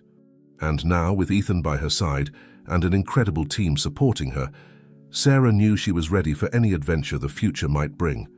Flavor and Science wasn't just a restaurant, it was the beginning of a new chapter, full of delicious possibilities and exciting discoveries.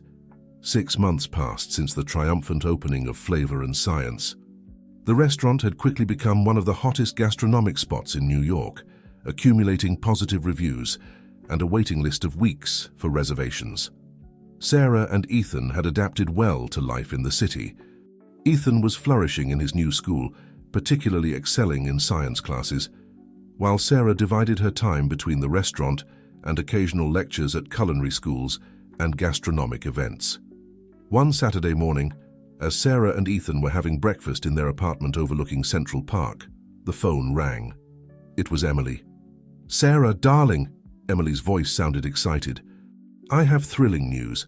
The International Gastronomy Week in San Francisco wants you to be the guest chef of honor this year."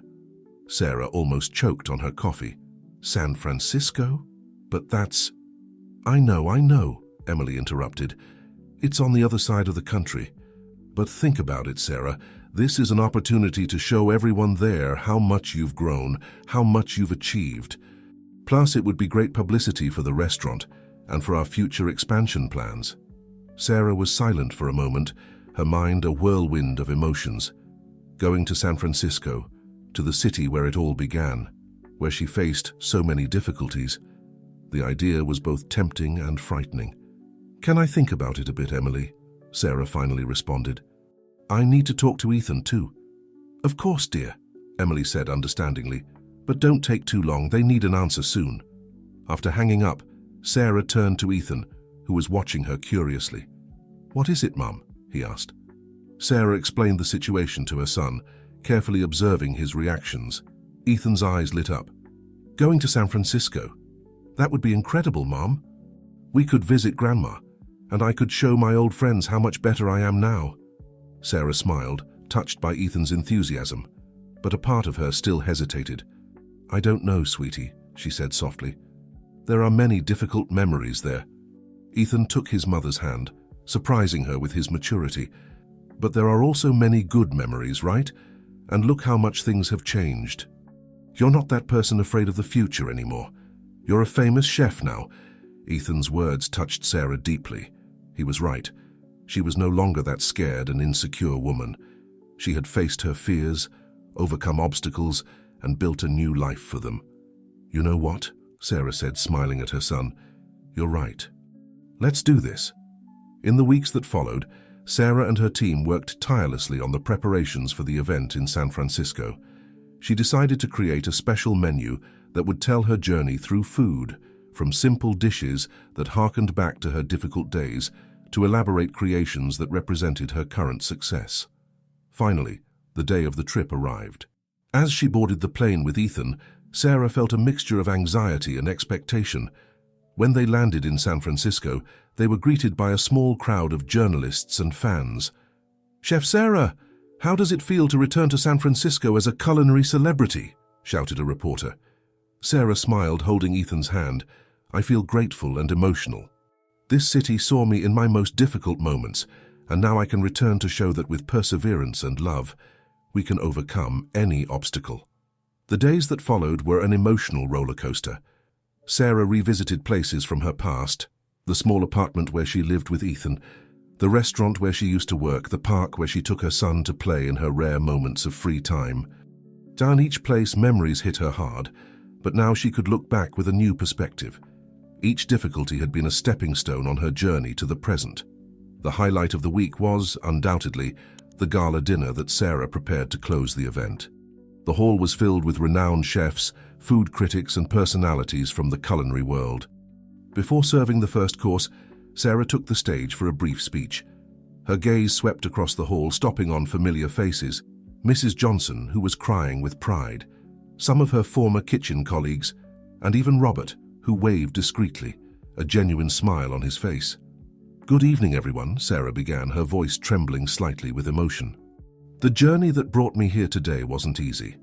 There were moments when I thought about giving up, when the weight of the challenges seemed too great to bear." She paused, her eyes meeting Ethan's, who smiled encouragingly from the front row. "But I learned that our greatest challenges often become our greatest strengths. Each obstacle I faced taught me a valuable lesson about resilience, about creativity, about the power of love and support from those around us." Sarah continued, her voice gaining strength. "The menu I've prepared for you tonight tells this story. Each dish represents a chapter of this journey.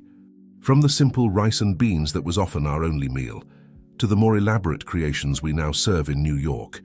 But the secret ingredient in each dish, what truly gives flavor to everything, is love.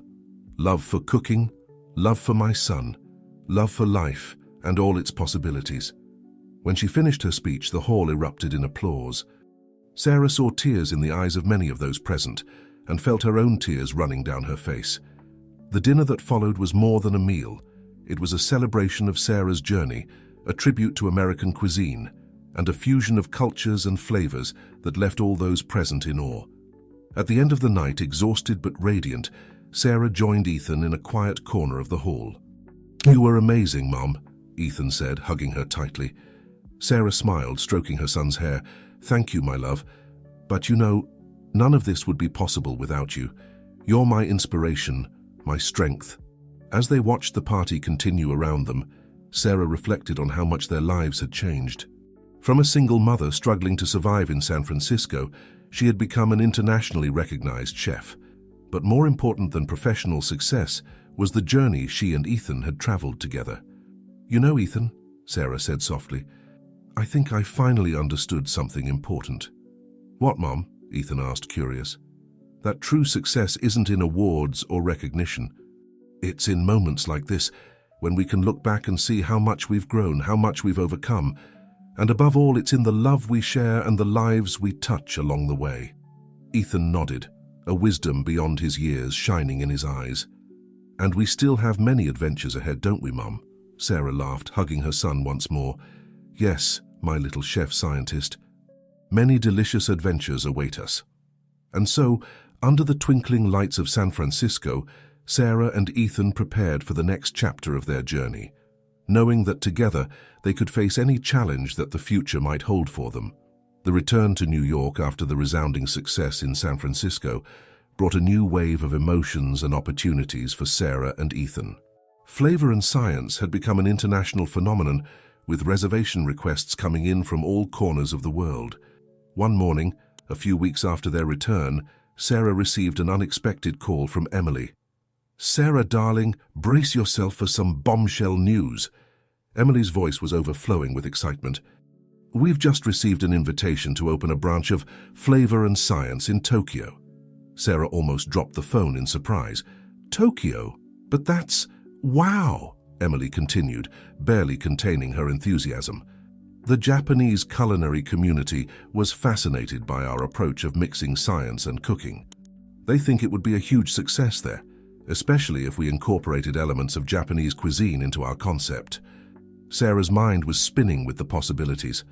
Tokyo was known for its innovative food scene and its deep appreciation for precision and technique in cooking, something that aligned perfectly with the philosophy of flavor and science.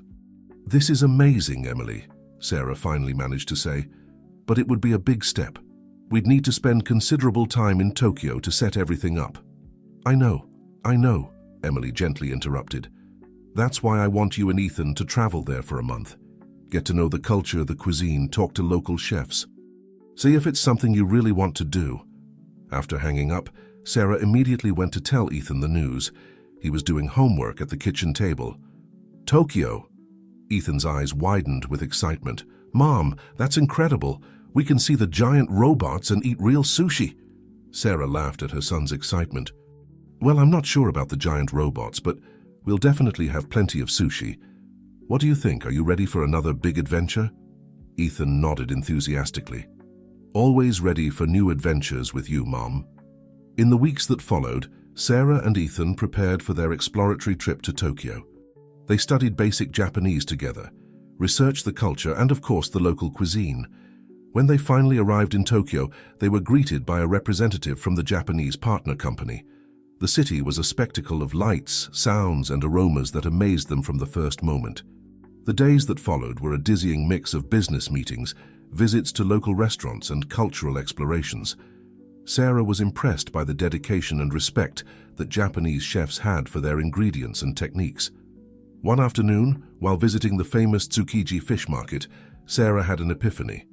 "Ethan," she said, watching the fishmongers skillfully cut an enormous tuna, "what if we incorporated the Japanese philosophy of respect for ingredients into our flavor and science concept?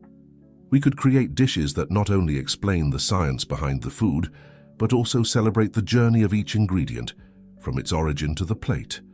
Ethan's eyes lit up with the idea. That would be incredible, Mom. We could use technology to show customers exactly where each ingredient comes from, how it's grown or caught, and how that affects the final flavor. Their excitement was contagious, and soon Sarah was discussing the idea with potential Japanese partners. The response was overwhelmingly positive. As the month in Tokyo came to an end, Sarah and Ethan had not only fallen in love with the city and its culture, but had also developed a solid plan for the Japanese branch of Flavor and Science. On the night before they were to return to New York, Sarah and Ethan sat in a small ramen restaurant, reflecting on their adventure. "You know, Mom," Ethan said between spoonfuls of his ramen, "sometimes I still can't believe everything that's happened in the last few years, from our old town to New York, and now maybe Tokyo." Sarah smiled, feeling a wave of gratitude and love. "I know, sweetie, it's quite a journey, isn't it? But you know what makes me happiest?" "What?" Ethan asked curiously. "That we're doing all of this together. You and me, facing each new challenge, exploring each new opportunity, no matter where we are in the world, as long as we're together." Ethan smiled, reaching out to hold his mother's hand. "We're an unbeatable team, aren't we? Chef and scientist, conquering the world one dish at a time." Sarah laughed, squeezing her son's hand. "Exactly. And who knows where our next adventure will take us?" As they finished their meal, watching the constant flow of people passing by the small restaurant window, Sarah felt a wave of anticipation for the future. Tokyo represented not just a new business opportunity, but a new chapter in her journey with Ethan. From a single mother struggling to survive in their old town, she had become an internationally recognized chef, about to expand her culinary empire to the other side of the world. But more important than any professional success was the unbreakable bond she shared with her son.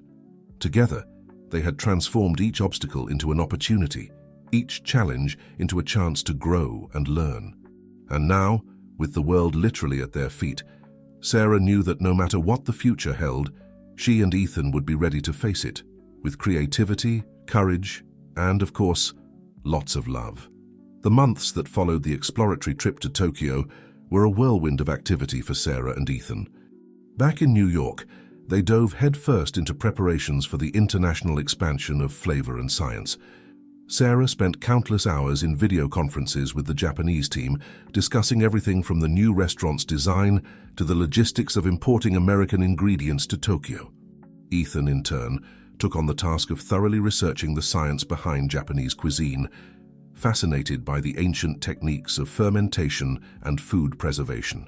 One afternoon, while Sarah was reviewing some contracts in her home office, Ethan burst through the door, his eyes shining with excitement. "Mum, I had an incredible idea for the restaurant in Tokyo," he exclaimed, barely able to contain his enthusiasm. Sarah smiled, putting the papers aside. "Tell me everything, my little scientist." Ethan took a deep breath and began to explain. "What if we created a dish that combined Japanese fermentation techniques with American ingredients? We could use, for example, fermented corn in the style of Japanese koji." Sarah was speechless at her son's creativity. "Ethan, that's brilliant! A true fusion of cultures and techniques." Excited by the idea, mother and son spent the next few hours in the apartment's experimental kitchen, testing different combinations and techniques. The result was an innovative dish that they called Midwest Meets Tokyo, a fermented corn croquette stuffed with shiitake mushrooms and topped with a maple syrup reduction. In the weeks that followed, Sarah incorporated this creation into the planned menu for the Tokyo restaurant, along with other equally creative fusions. News of the upcoming opening began to circulate in the international media, generating a buzz of expectation in both Japan and the United States. Amid the frantic preparations, Sarah received an unexpected phone call. It was Robert. "Sarah," his voice sounded hesitant, "I heard about the expansion to Tokyo. I wanted to congratulate you. You really made it." Sarah felt a mix of emotions upon hearing Robert's voice. "Thank you, Robert. How are you?" There was a pause before he answered. "I'm much better, actually. The treatment is working and, well, I started doing volunteer work with children who have the same condition as me and Ethan." Sarah smiled, genuinely happy for him. "That's wonderful, Robert. I'm glad you found a purpose." "Actually," Robert continued, That's why I'm calling. We're organizing a charity event to raise funds for research on the disease. I was wondering if you'd be willing to be our guest chef." The proposal caught Sarah by surprise. She hesitated for a moment, remembering all the ups and downs of her history with Robert. But then she thought of Ethan, of all the children who could benefit from the research. "It would be an honor, Robert," she finally replied. "Count me in." In the days that followed, Sarah found herself dividing her time between preparations for Tokyo and planning the menu for the charity event. Ethan, upon learning of the event, insisted on helping. "And we can create special dishes that are not only delicious, but also nutritious for people with our condition," he suggested enthusiastically. The charity event was a resounding success. Sarah and Ethan worked side by side in the kitchen, creating dishes that not only delighted the guests' palates, but also touched their hearts. Robert gave an emotional speech, publicly thanking Sarah for her support and forgiveness. At the end of the night, as the last guests were leaving, Sarah, Ethan, and Robert found themselves in a moment of quietude. "You two are incredible," said Robert, looking at mother and son with admiration. "What you've accomplished, it's inspiring." Sarah smiled, putting an arm around Ethan's shoulders. "Thank you, Robert, but you know every challenge we faced brought us here, including the difficult moments with you." Robert nodded, his eyes shining with emotion. "I'll never be able to apologize enough for how I acted, but I promise I'll spend the rest of my life trying to make a difference just like you are." Ethan, who had been quiet, suddenly spoke up. "Mr. Robert, have you ever thought about using food science to help people with our condition? Maybe we could collaborate on some research." Robert's eyes widened at the suggestion, and Sarah couldn't help but laugh at her son's expression. Always the scientist, always looking for new ways to help. "You know what?" said Sarah, looking from Ethan to Robert. "I think we might be at the beginning of something really special here." As they left the event venue, Sarah reflected on how her life had changed, from moments of despair in their old town to an expanding culinary empire, from enmities to unexpected collaborations. Each step of her journey, each challenge and each triumph, had contributed to shaping who she was now. With Ethan by her side and a world of possibilities ahead of her, Sarah knew she was ready for the next chapter of her adventure. Tokyo awaited them, with its own discoveries and challenges, but she was confident that together they could conquer anything. And so, as the lights of New York shimmered around them, Sarah, Ethan, and Robert walked together, animatedly discussing future collaborations and projects. The future was bright, full of promises of new recipes, new scientific discoveries, and above all, new ways of making a difference in the world, one dish at a time. The inauguration of Flavor and Science in Tokyo was rapidly approaching. Sarah and Ethan had temporarily moved to the Japanese capital to oversee the final preparations. The restaurant, located in the elegant Ginza district, was a perfect fusion of American, Japanese, and scientific elements, reflecting Sarah's international journey. A week before the grand opening, Sarah received unexpected news. The Japanese Ministry of Education had reached out, interested in implementing a pilot program in schools based on Ethan's approach of mixing science and cooking. "Mom, can you believe this?" Ethan exclaimed, barely able to contain his excitement. "They want me to help develop the curriculum." Sarah hugged her son, feeling a wave of pride. "That's incredible, my love. You're changing lives, you know." While Ethan immersed himself in the new project, working with local educators to create lessons that would make science fun and delicious, Sarah faced her own challenges.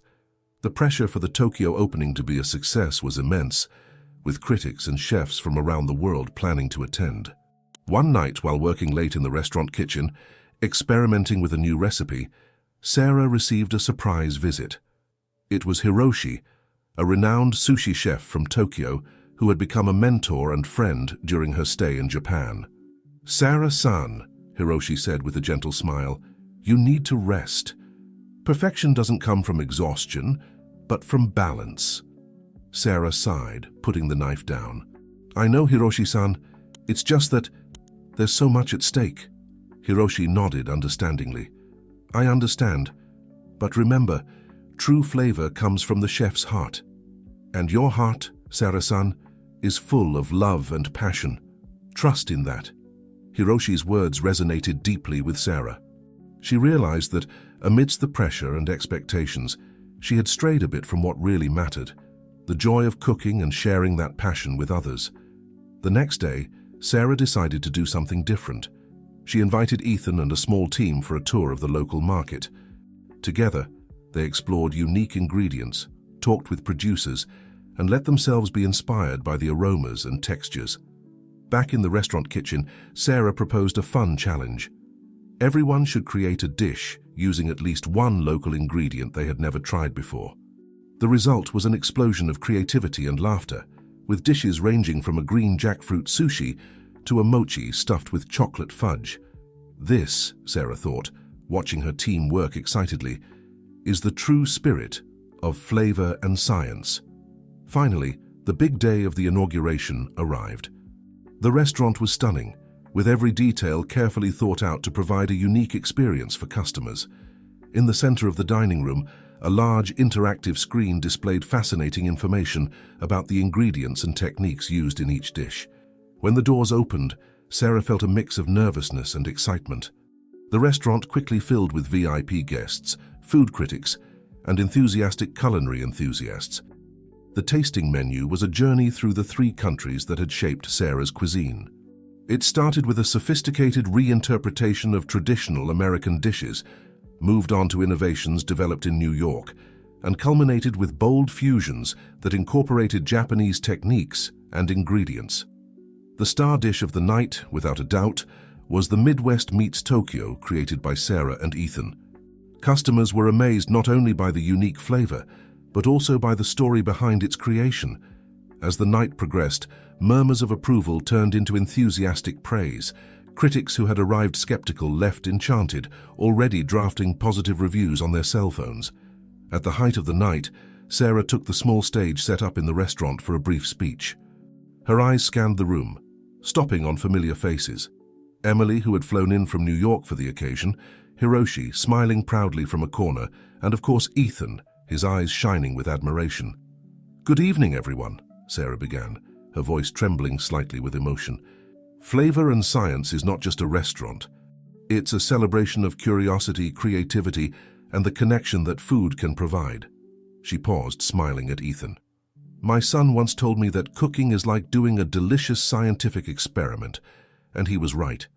Each dish we serve here is the result of exploration, of trial and error, of passion, and above all of love." Sarah continued, her voice gaining strength. "This restaurant is the culmination of a journey that began in a small kitchen in our old town, passed through New York, and now reaches Tokyo. But more than a geographical journey, it was a journey of growth, overcoming, and discovery." She raised her glass. "So tonight, I want to propose a toast to the science that helps us understand the world, to the cuisine that allows us to savor it, and to all of you who allow us to share our passion. Kanpai, kanpai," the crowd responded in unison. As the guests continued to celebrate, Sarah joined Ethan in a quiet corner of the restaurant. "I'm so proud of you, Mom," Ethan said, hugging her tightly. Sarah smiled, tears of happiness shining in her eyes. "And I'm proud of you, my little scientist. Look at what we've built together." Observing the packed restaurant, the smiles on customers' faces, the animated buzz of conversations in various languages, Sarah felt a wave of gratitude and accomplishment. From a single mother struggling to survive in their old town, she had become an internationally acclaimed chef, expanding her culinary empire to the other side of the world.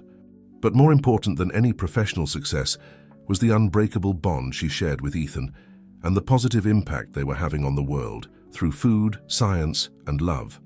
As the opening night came to an end, Sarah knew this was just the beginning of an exciting new chapter. With Ethan by her side, the world was a giant culinary laboratory, full of flavors to explore, scientific mysteries to unravel, and hearts to touch. And she could hardly wait to see what the future held for her little family of chef and scientist, united by their love for food and discovery. The months that followed the triumphant opening of Flavor and Science in Tokyo were a whirlwind of activities for Sarah and Ethan. The restaurant quickly became one of the hottest gastronomic spots in the city, with reservations booked out months in advance and a waiting list that seemed to grow daily.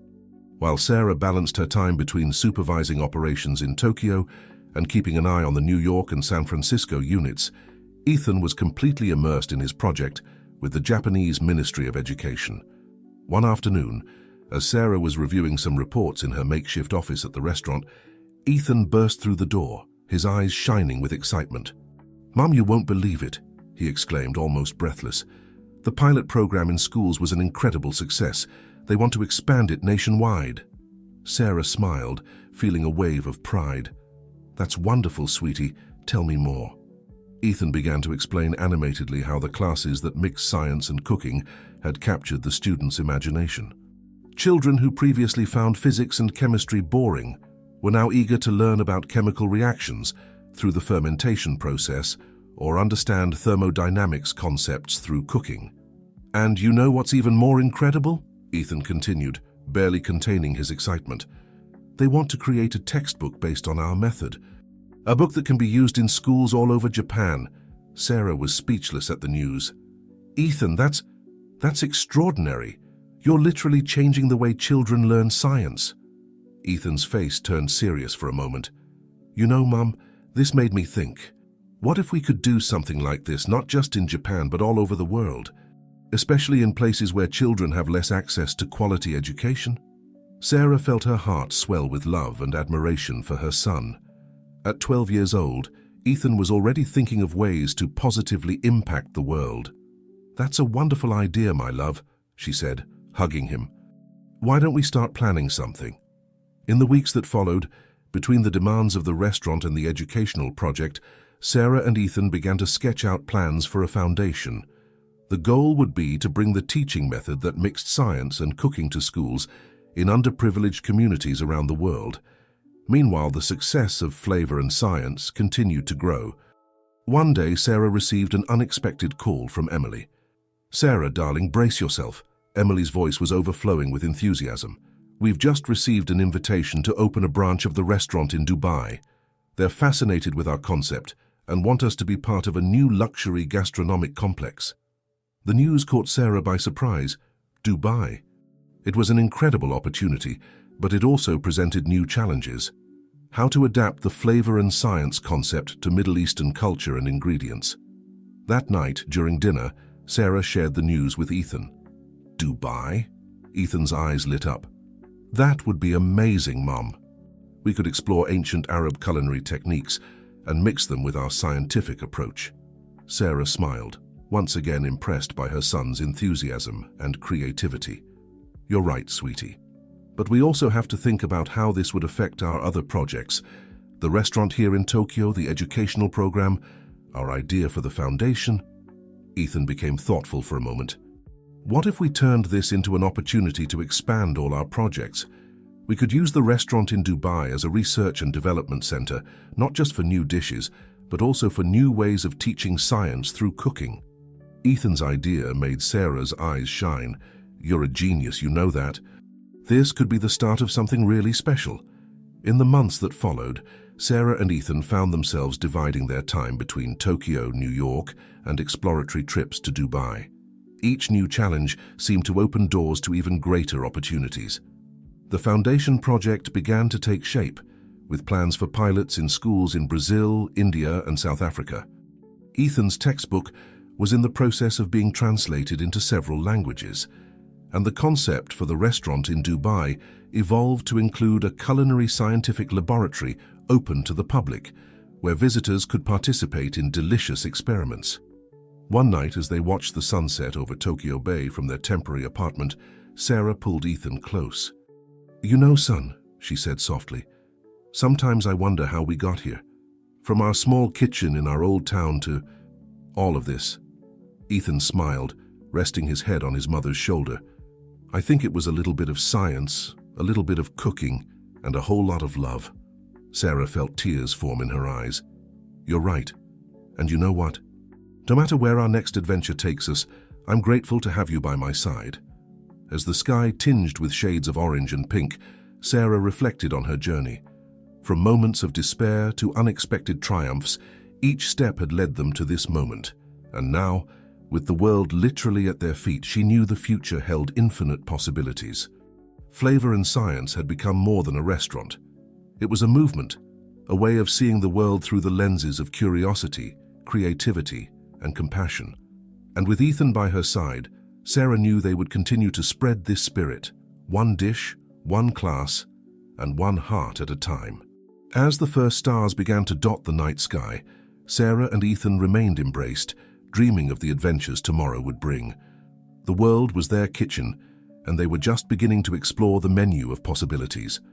5 years had passed since the opening of Flavor and Science in Tokyo. What began as a single restaurant in New York had transformed into a global empire of gastronomy and education. With units in 6 countries and the Sarah and Ethan Foundation operating in dozens of communities around the world. It was a sunny Sunday morning in Dubai, where Sarah and Ethan were spending a few weeks to oversee the launch of their newest project, a culinary and scientific research center open to the public. Sarah, now 45, watched with pride as Ethan, at 17, conducted a demonstration class for a group of local children. He had grown not only in stature, but also in confidence and skill, becoming a true ambassador for the mission they had embraced together. And that's how, folks, we can use spherification to create these little flavor explosions, Ethan explained, demonstrating how to transform pomegranate juice into small spheres that burst in the mouth. The children watched in wonder, their eyes wide with fascination. After the demonstration, while the children tried making their own spheres, Sarah approached Ethan. "You were amazing, sweetie," she said, hugging him. "These kids will never look at science or food the same way again." Ethan smiled, a little shy at the praise. "I learned from the best, Mom." That afternoon, as they walked along the beach, reflecting on all they had accomplished, Sarah felt a wave of emotion hit her. "You know, Ethan," she began, her voice soft, "sometimes I still find myself thinking about that night in our old town, when we barely had enough to eat, and I didn't know how we'd pay next month's rent." Ethan took his mother's hand, squeezing it gently. "And look where we are now." Sarah nodded, tears of gratitude shining in her eyes. "All of this, it's more than I ever dreamed possible. And it's all thanks to you, my love. Your strength, your creativity, your huge heart. You inspired me to be better, to dream bigger." "No, Mom," Ethan said, stopping to look into her eyes. "It was both of us. Together. We've always been a team, remember? Chef and scientist, conquering the world one dish at a time." Sarah laughed, remembering the words that had become a sort of mantra for them over the years. As the sun began to set, painting the Dubai sky with vibrant shades of orange and pink, Sarah and Ethan sat on the sand watching the gentle waves of the Persian Gulf. "And now?" Ethan asked, a glimmer of curiosity in his eyes. "What's the next chapter of our adventure?" Sarah smiled, putting her arm around her son's shoulders. "Well, you're about to go to college. Harvard and MIT are practically begging to have you." Ethan blushed slightly. "I still haven't decided, you know. Part of me wants to study molecular gastronomy. Another part wants to focus on science education." "Why not both?" Sarah suggested. "You've never been one to limit yourself to just one thing. Who knows what new ideas you might bring by combining these two passions?" Ethan's eyes lit up with the possibilities. "You're right. And you, Mum? What do you plan to do while I'm in college?" Sarah looked at the horizon, thoughtful. "You know, I've been thinking about writing a book. Not just a cookbook, but something that tells our story. How we used food and science to overcome challenges, build bridges between cultures, and make a difference in the world." "That would be incredible," Ethan exclaimed. "We could include some of the stories of the children we've helped through the foundation, too." As they animatedly discussed ideas for the book, Sarah felt a deep sense of peace and fulfillment. Her journey had been long and, at times, difficult, but each challenge, each obstacle had led them to this moment. From a single mother struggling to survive in their old town, she had become a world-renowned chef, a successful entrepreneur, and, most importantly, a force for good in the world. And Ethan, her little warrior who once fought against a rare disease, was now about to embark on his own journey of discoveries and achievements. As the stars began to dot the Dubai night sky, Sarah pulled Ethan into a tight hug. "No matter where life takes us next," she said softly, "it will always be the two of us against the world. Chef and scientist, mother and son, partners in all adventures." Ethan returned the hug, his voice full of emotion. Always, Mom. Always. And so as the world spun around them, full of infinite possibilities and new horizons to explore, Sarah and Ethan remained there, united by love, passion, and the unwavering belief that, together, they could transform the world. One delicious experiment at a time.